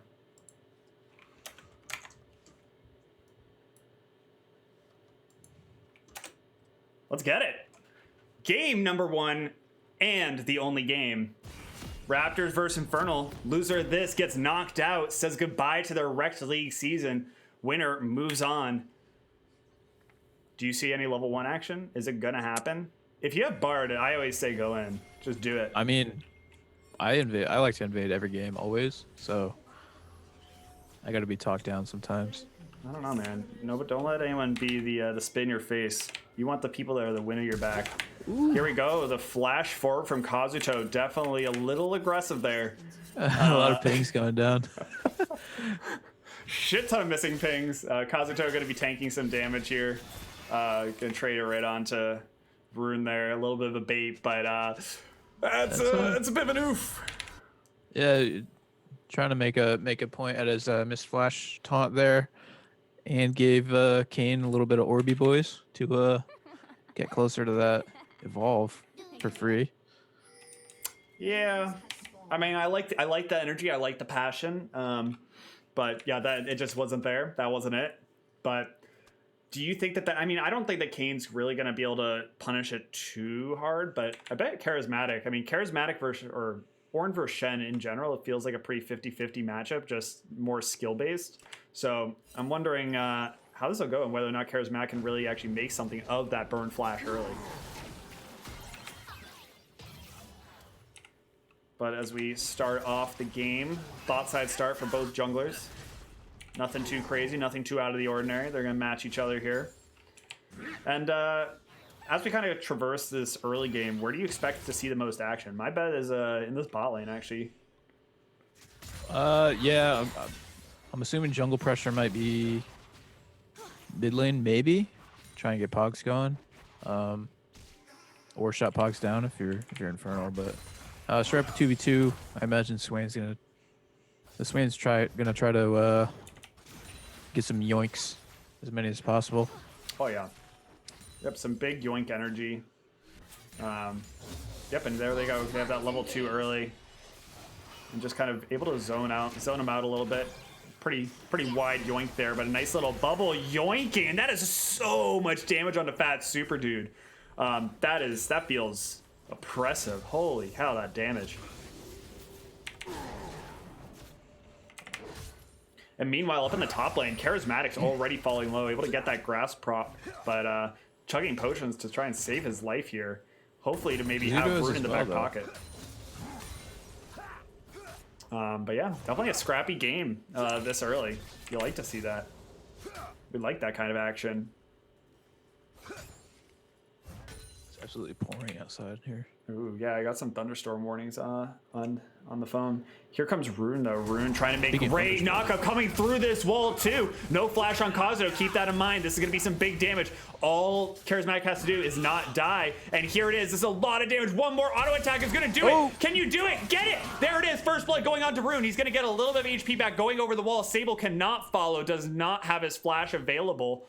Rune trying to be super sneaky, get out of this one. The Q, could a baby get out of this? Are we able to see it? Holy shit, this is insane. Charismatic is so low. Shen. Blueprint and Kazuto, though, are gonna be able to clean this one up. Taunt it up. Zoe is here in the river and is gonna find an early grave.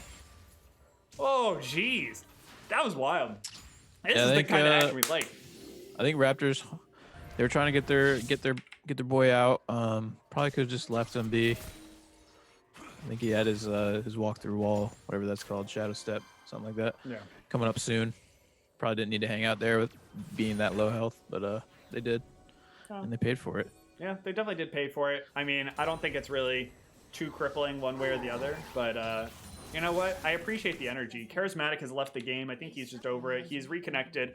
He's decided he's back into it.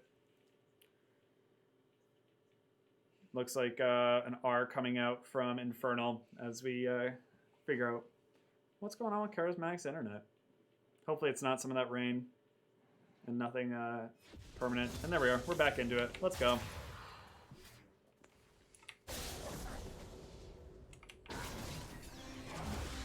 But yeah, here we go into this little crab off Rune. Just wanted to watch Infernal take that crab away. Nothing you can really do about that when you're walking all the way from base.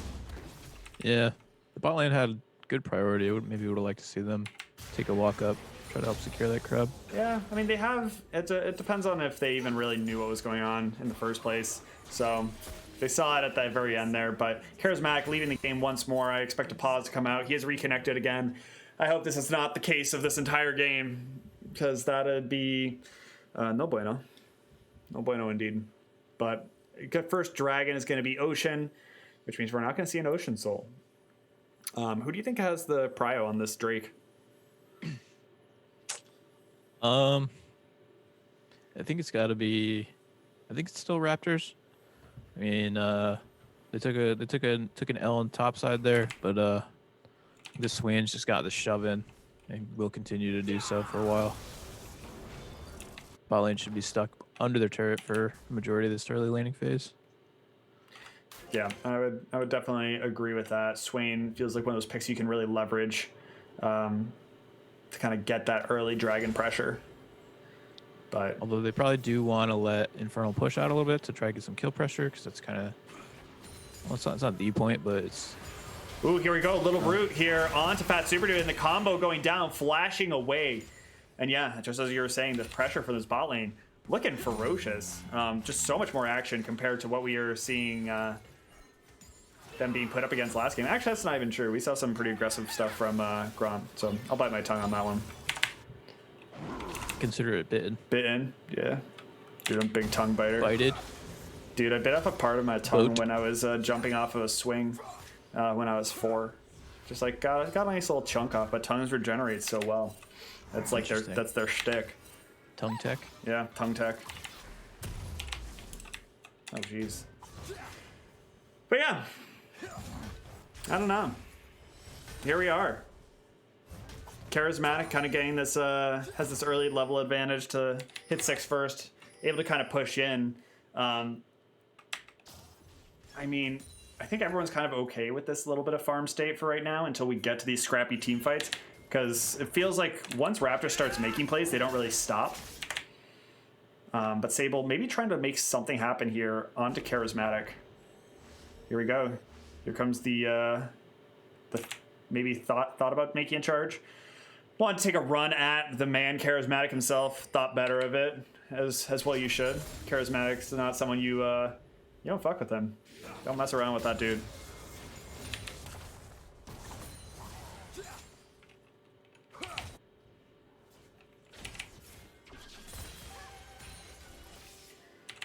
Yeah, you want to see this? I think we want to see this Kane try to start. I'm not a big Kane guy, but I feel like you want to try to be a little bit more aggressive. With the lack of 80 carry there, Magic's just gonna be pretty good against their team. Yeah, big agree. Here we go, though. Some action here. The shadow armor. step through the wall. Sable trying to maybe chase him down a little bit. Rune has his bot lane here, but Blueprint's here. Zoe is not. This would be a 4v3 if they really decide to go for it, but there's just some really aggressive posturing going on here. And here it is, Blueprint's maybe trying to get the ult down. Gonna get at least some damage underneath this tower. It's gonna be healed up by Emily is awesome. Pog's literally still just shoved underneath his tower. Can't really do anything about this. And this is gonna be this go ahead to go start up this dragon. Pogs is starting to rotate right now. We'll see if we can get any kind of action here. Let's make something happen rather than just look at each other. Come on, guys, for God's sake. Here's the Sleepy Trouble Bubble coming out right onto Hecarim. He's still able to smite away that dragon. And yeah, no action really to speak of, just a dragon take. Just making it look real intimidating. Yeah, maybe. I think Raptors maybe didn't want to risk too much with the Swain hadn't hit 6 yet, just did. But maybe didn't want to take a fight that maybe they couldn't. Maybe they wouldn't be able to win. Yeah, and you also have to keep to. in mind that the Shen with the Stand United can join at any time. He is level 7. He was back in base, so there was a good opportunity for Kazuto to potentially join the fight if needed. But Ping's going down into the mid lane. Here we go. Pog's able to just kind of sidestep away from that one, but here's Rune with the counter gank. Here comes the Sleepy Trouble Bubble. Onslaught of Shadows, gonna put him up. Blueprint able to block the bubble, or the little paddle star. Right in there. Pog's flashing forward. Rune falling really low. Kazuto able to get out, or get him out, but Pogs is gonna fall to this Malzahar. Rune very, very low. Sincerely edging. Yeah, Pogs kind of went for a greedy play to try to clean up the Hecarim under the second tower there. Yep, and Kazuto is just going to hoof it back up to this top lane. Solo plates going over to Charismatic. Some good old Chadmatic action here. But yeah, Rune finding himself in a bit of a tough situation. Looked really good in the beginning, but we're going to see a bit of trading here in the top lane. Going to get the Brittle proc onto Kazuto. And they're just going to keep us slapping each other back and forth. A little bit of cancel auto there by Charismatic. Kazuto is just going to taunt away, and that is a tank fight. That is a tank fight. But Hecker wanting to join in on this tank fight, thinking about maybe going for the devastating charge. Go in. Make something happen. Instead, opts for his boy Krabby. Wants some Krabby Patty action.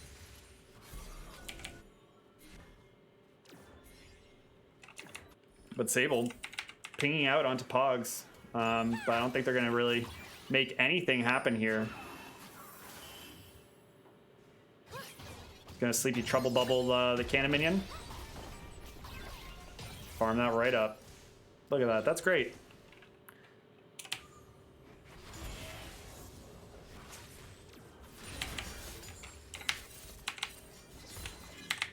Where's that active that Zoe has? I think that looks like a proto belt to me. That's or a interesting. rocket belt, if I'm not mistaken.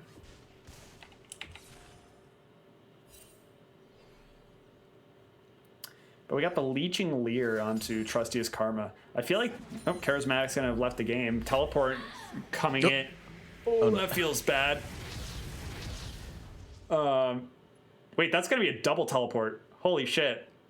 Huh. On the same ward. Yeah, it's a double teleport on the same ward coming out from Shen and Malzahar. This is a big LCS play. They just want to shut down this bot lane and try and keep Fat Super Dude and Kanabi relevant in this game. But how is it gonna play? How is it gonna pan out? I don't know. Raptors has a lot of time to think about it.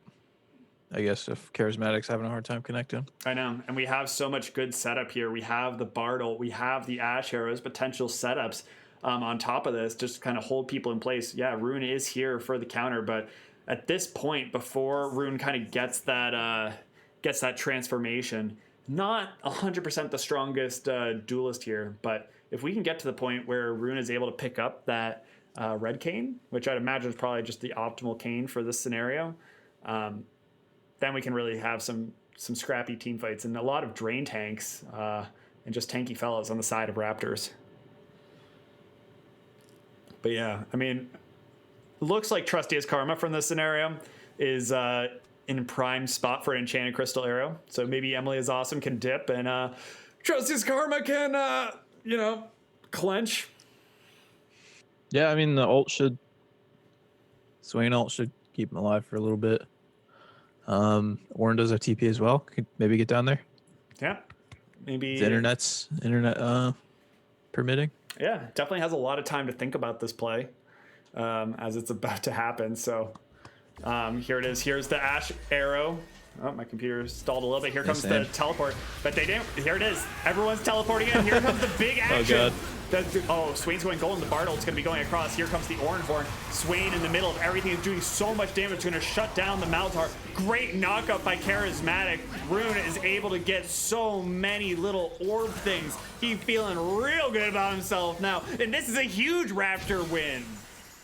Yeah, the Swain was untouched. A lot of damage. That's what you want to see if you want to start getting that out of control. Yeah, I don't really know what went wrong, whether or not it's just a lack of damage or just not 100% focus, because I mean, so far it looked good. You had the arrow go down onto Trustiest Karma, you had the two people show up, but nothing really resulted aside from Trustiest Karma looking so thick and so clean. Can you diagnose that one for me? The fight was me. Yeah. Am I the doctor? You're the doctor, dude. You're the only one I'm talking to. I don't know. Yeah, it was really chaotic to start off the pause. The pause probably didn't help either side. But definitely safer on the side of Swain. In that case, you could just ult and I think he had Hourglass, did he not? Or stopwatch? I don't see it in his inventory. Oh no, he had the Bartle. So the Bartle Bartle is kind of like yeah. some dis synergy. Yeah, Yeah, having that tempered helped fate him out there. a little bit. Yeah, he kind of just got to heal up a little bit more from his ultimate. So pretty silly, but here we go. Some action here in the mid lane. Rune has gone the Red Cane transformation that we were talking about, and this is so much damage. Rune was able to get the knock up. Kazuto's here. Here comes Pogs getting blown up by Sable on the back. The onslaught of shadows across Rune. Rune does not get any healing up because Sable picks up the double kill. Yeah, that's a huge 2-for-1. You gotta always be aware of that Shen ult. Kind of warp your play timing around it. Maybe they just lost sight of it with all the action that's been going on. Infernal was able to clean that up. Yeah, definitely. And here we got the plates in the mid lane, courtesy of Shelly the first. First of the series, the only of this series. We'll see if we get any more action here. But we see Sable has eyes for Trustiest Karma, and Trustiest Karma alone. Nice bubble on to Kanabi. But Emily is Awesome, just has no peel for herself. But Fat Super Dude's just tanking so much minion damage. Can Trustiest Karma make anything happen here? Because this is edging. This has got me tight. This has got me tense. Just do something.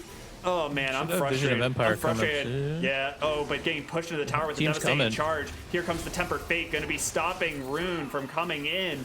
But Pogs is here. Shut down for Sable. Getting the knock up here. Rune is going to be able to do a ton in this fight. He just says, no, oh, here we go. Here comes the ult. Going in, going to be taking down Sable for the shutdown. He's suppressed underneath the tower. Going to be taken down by Blueprint. This is scrappy as it gets. Blueprint, being able to put some space aids onto Pogs. Pogs doesn't have a cure, but he has enough life to just kind of survive. Oh, man. Yeah, once again, another crazy chaotic fight. I think Trusty's Karma kind of blew their load a little too early by using that ultimate before the rest of the team could show up, and then couldn't really have much of an impact in the rest of the fight there. Kind of went down a little early. Then the Malzahar Blueprint saved the Nether Grasp for when the Kayn emerged from the ultimate, which was good. Prevented any further damage.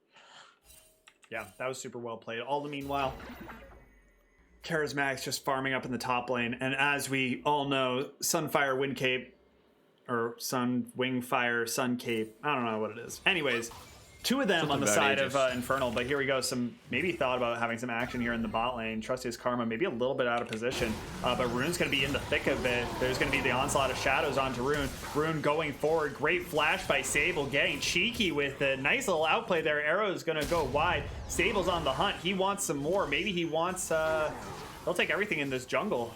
He'll take as much as he can get. Pogs fighting some little space minions. Trusty's Karma doesn't want to give anything up for free. But this dragon, there's a lot going on here. This mountain dragon going to be started up by the side of Infernal, looking to maybe get their second dragon of the game. We're going to find out, are we going to be going Infernal Soul? We are going to be going Infernal Soul. I'm all about it. Maybe some precursor here. Whether or not Infernal can claim their own soul, or the alternative, some Raptor action, claiming it. I'm all about it. I like the good metaphor here. But Pogs holding on to a flash here. Pogs really hasn't felt like he has had the standout performance yet that we were kind of accustomed to out of the Zoe.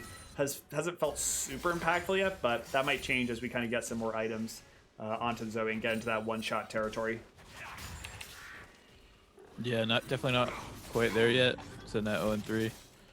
Getting out farmed by about 20. Funfire Wind Cape. There's what it is. Cool. Thank you. Oh yeah. Thank you, Mount Blanc. I think they just need to coordinate on these fights a little bit more to secure a couple kills. Yeah, I Maybe love the not lose a couple. Yeah, I love the Gore Drinker on Rune though. That just feels like it's going to be so impactful, and I really wonder. I hope that Blueprint picks up some Grievous Wounds pretty soon, because they're going to need it. Because there's a pretty high chance of all this healing that's on Raptors just going unpunished and really costing some fights. But here we're going to see a little bit of action here in this top lane. We're going to see the Shadow step through the wall from Rune, trying to sniff out Kazuto. Kazuto is going to step right on back. But Sable's in the area, and he can start charging up that devastating charge, get that fast pony action here. But he's just going to look at that crab again. Big Krabby Patty fan. Oh yeah, and Sable is looking real strong right now. This Hecarim's scary. Gonna need a handful of people around to take him down. Yep, and here he goes. He's got the ghost popped. He's going to be doing the devastating charge. Here comes the Malzahar ult. He's going to be out of there. Nice ult. Going to go forward with that. Here comes the Ornhorn, though. Rune is going to be picked off by Sable. There's just so much damage coming from this pony flashing away from Charismatic. Or Charismatic's flashing away. Sable's just kind of running house on this game. Blueprint just has to keep him in place with the Malzahar ult, and then Sable just knocks him down. Yeah, it's a really nice combo. I think they really got to try to avoid any further skirmishes until maybe a big objective fight where you can get maybe that Swain in there to kind of act as a little bit of a distraction while so the Kayn can get in the back line without getting locked up completely. Mm-hmm. Yeah, nobody told them to not feed the horses. This horse has too much hay.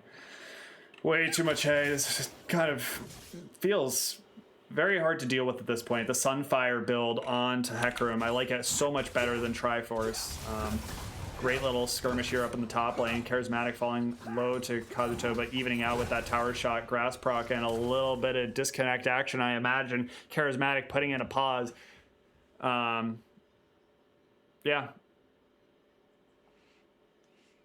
But yeah, that's got another pause here, right as we're about to do something.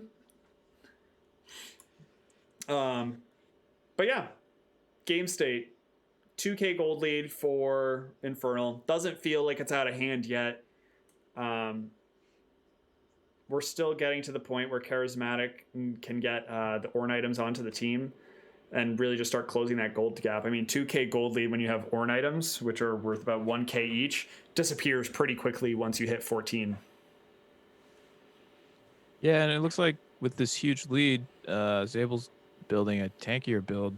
I mean, I guess Funfire Wooden Cape is named that for a reason. So maybe it doesn't matter, but maybe it'll come back to bite him. Yeah, I mean, lack of damage. It feels like that there's just so much good scaling on that tank item for right now that I'm not sure if on this pre-hotfix, if they'll even hotfix it or if they'll just wait for the next patch to find out if they're going to do any big major changes to the Funfire Wind Cape. But yeah, I mean, right now, feels like Trustiest Karma is just the strongest one on the side of Raptors, which I think is totally fine. Swaying the bot lane kind of feels like a really good bridge as you get into the late game. You have so much early laning agency to be able to kind of do what you want and hopefully help the rest of your team. Rune able to pick up a few kills. Pog seems to be struggling here in this mid lane. Charismatic's just chilling. So as we get into this late game, I'm feeling better and better about Raptors, but they seem to keep on holding on for a bit, and I don't know, just respect Sable. Don't feed the horse. Yeah, I mean, you got to play around your power points, and right now it's the Swain.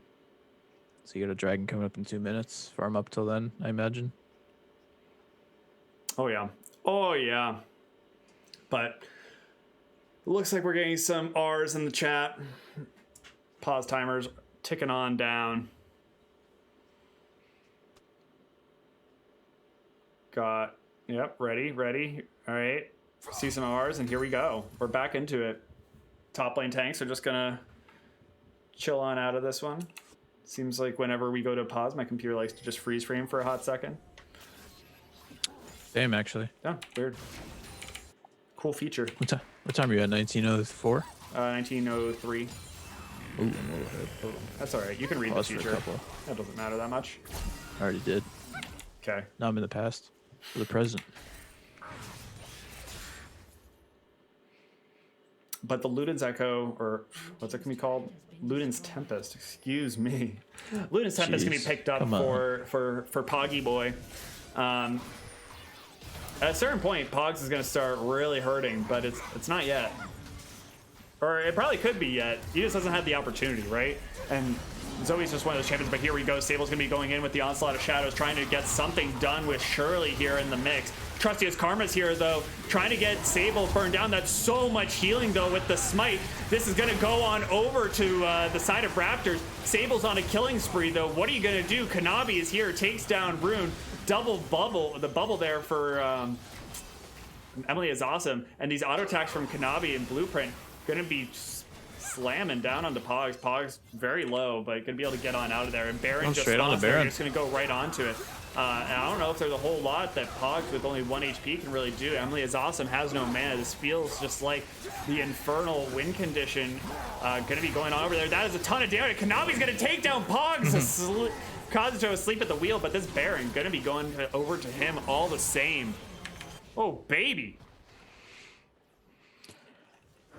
Yeah, I mean, it looked good. They did what we had suggested. They waited for the big team fight, and you had the Swain TP in, but the healing was just crazy out of Zabel on that Grim there.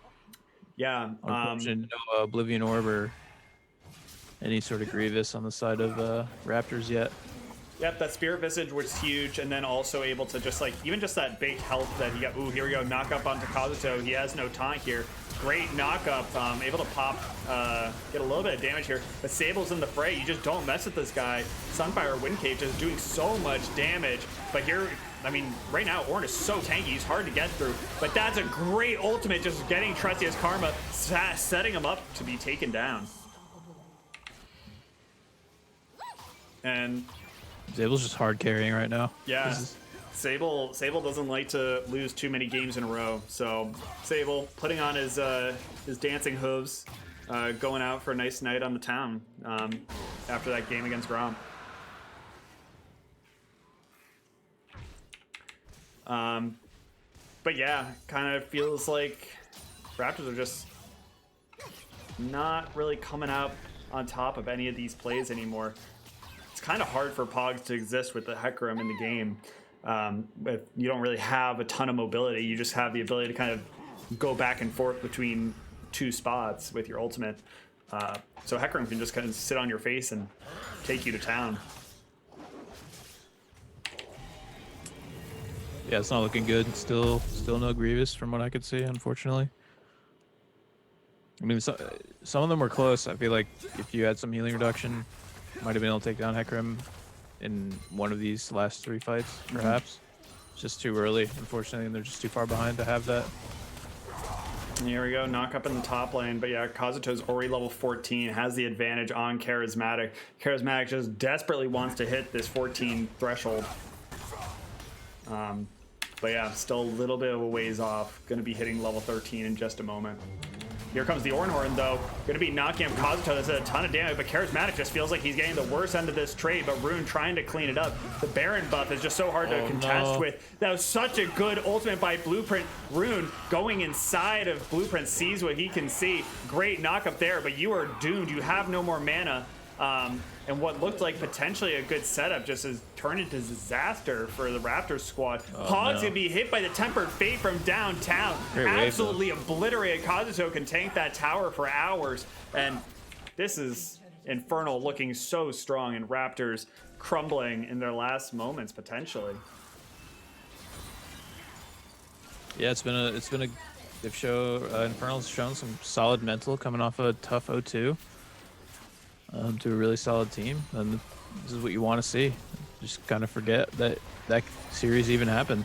And this is what you get. Yep. Ooh, comboing, getting some nice damage onto Kanabi, but still with that shield, able to get a lot done. Charismatic, oh my god. Kazuto going in with the taunt, trying to do everything here. He wants to do it all himself. He doesn't want to wait for Sable. He's done with Sable being the star of this show. Kazuto going in with the taunt, trying to get the triple kill, but Sable says, nah dog, this one's all me. You can hop aboard, I got a saddle. And yeah, this is just looking like a big W here for the Infernal fam. Gonna be taunted up, and this just might be the game right here. Raptors are taking bad fight after bad fight, gonna be looking at, like in a pretty bad spot at 24 minutes. 3 dragons to the name of Infernal. Infernal Soul on the table. They might reclaim their own. Holy shit. Yeah, that was intense. That was a big swing. Yeah, 26 kills to 6. 13k goal lead, somewhere in that ballpark. I feel like it was like 2,000 a couple of minutes ago. Yeah, it does not feel close anymore. Here comes the Ornhorn, though, trying to catch out Blueprint. Blueprint so low, he's gonna go down. But can you even take down Sable? Sable gonna get knocked up big time in that magical journey. Oh, so low, he's gonna there it drop. That's on Swain too. Holy shit! Here we go, Raptors. Is it too little, too late? I mean, where was this a little bit ago? I mean, they just kind of, it felt like that Infernal just got a little bit greedy there. Probably just should have backed when they had the chance, since they decided to not finish the game. So, yeah, and with that, the gold lead has now dropped to 12,000. Only 11,000. I mean, minor gains. That's progress. What was it before? What was I saying before? 13. 13. Roughly. Big gains. We'll get some healing reduction eventually here. I'm sure of it. Maybe. 1-800 gold item. I don't know the prices anymore. Yeah, that joke might be ruined. You got Oblivion Orbs. Isn't it cheap now? Yeah, Oblivion Orbs. Used to be real expensive. Oh yeah, it's still 800. That didn't even give Grievous, did it? It was the no, the full Morellos gave Grievous, but now they've just put it on. No reason not to. There's no reason not to, for sure. Infernal trying to claim their own soul. This feels very poetic as they fight to stay alive in playoffs. Kanabi having a really good game. Little death bush here. Yep, but here we go. Pog's trying to get something done. Exhaust thrown down onto him. And here comes the dragon. Dragon's up, and it's going to be falling fast. There's nothing that Raptors can really do. They're just not in range. Maybe get the miracle steal. That was a very, very dangerously close Eye of the Empire from Trusty's Karma, but definitely not it. So, Infernal does a lot of damage. They're very strong. They have a lot of gold. They've got a lot of things going on. Family, give Raptors your love, because this is it. They're up against the wall. This is the true underdog story. And this could be it for them. I mean, Baron's up. It looks like there's a split fight here. Here comes the Oranhorn. This might be Raptors' best shot. Blueprint going to be knocked up, flashing away. Going to be getting out of that fight. But can they take down anybody else? This is going to be huge. Kazuto going to be falling so low. Double kill. Shutdown going onto... Meanwhile. Onto Charismatic. Yeah, meanwhile, we have Baron dropping real low over here. 2,000 HP. Ticking down, and that's going to be going on over. So do you trade those 2 kills, you pick up the Baron, but I mean, you're slowly letting Raptors claw back in, but Baron buff, very hard to deal with for this team. They don't have an 80 carry. They have so much magic damage and not a great way of dealing with the siege.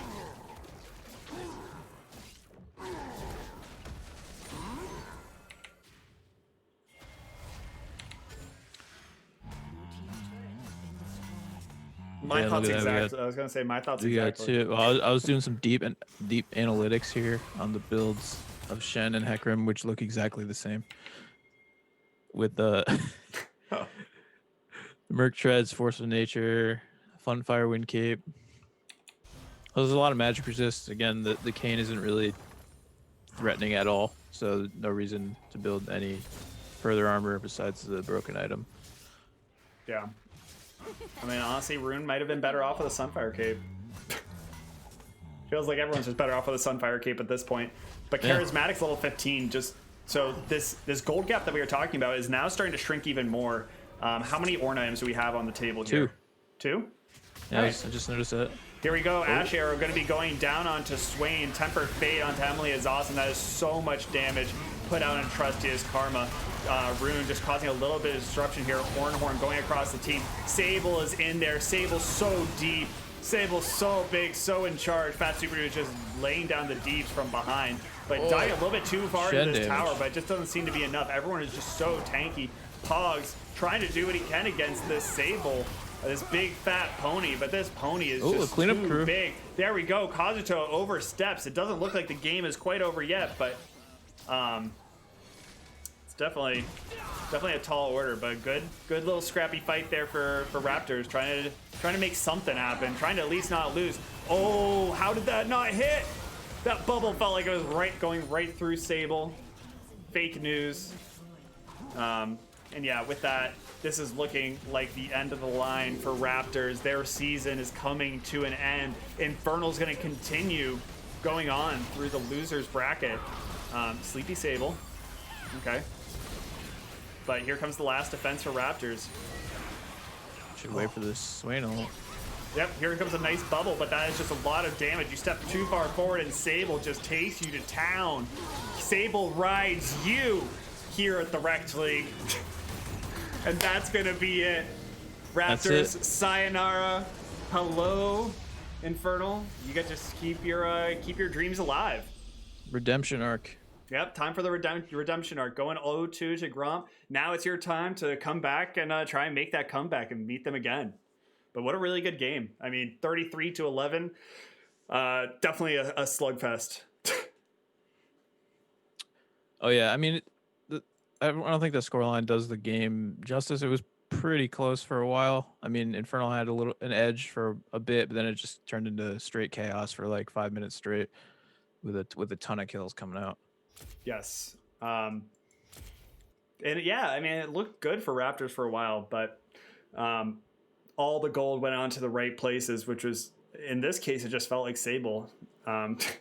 Sable just kind of kept his foot on the gas with that pony and went big and went hard. But we say goodbye with heavy hearts to Raptors as we talk about Infernal moving forward. Who do you want to talk to on the side of Infernal? About Kazuto? Sure. Maybe Fat Super Dude? Sure. I'm all about Deathless in that game? Yeah, I'm all about it. Cool. Let's pop in a Discord. And yeah. All right, chat. This as we're winding up with the night. Thank you, everyone, for sticking around.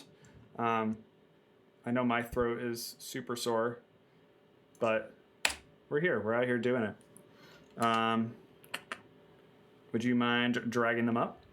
I am dragon. Big drag.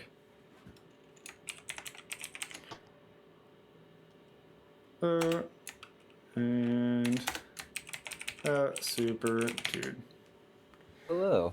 Hello. How's it going? It's going good. Hi. You guys are still playing. You guys are still alive. Thank God. Yeah, barely. Not dead yet. So now that we got a chance to talk to you, what was the reset like coming into this game after that Gromp series? Well, for me, honestly, it's a pretty tilting series. I mean, we got destroyed.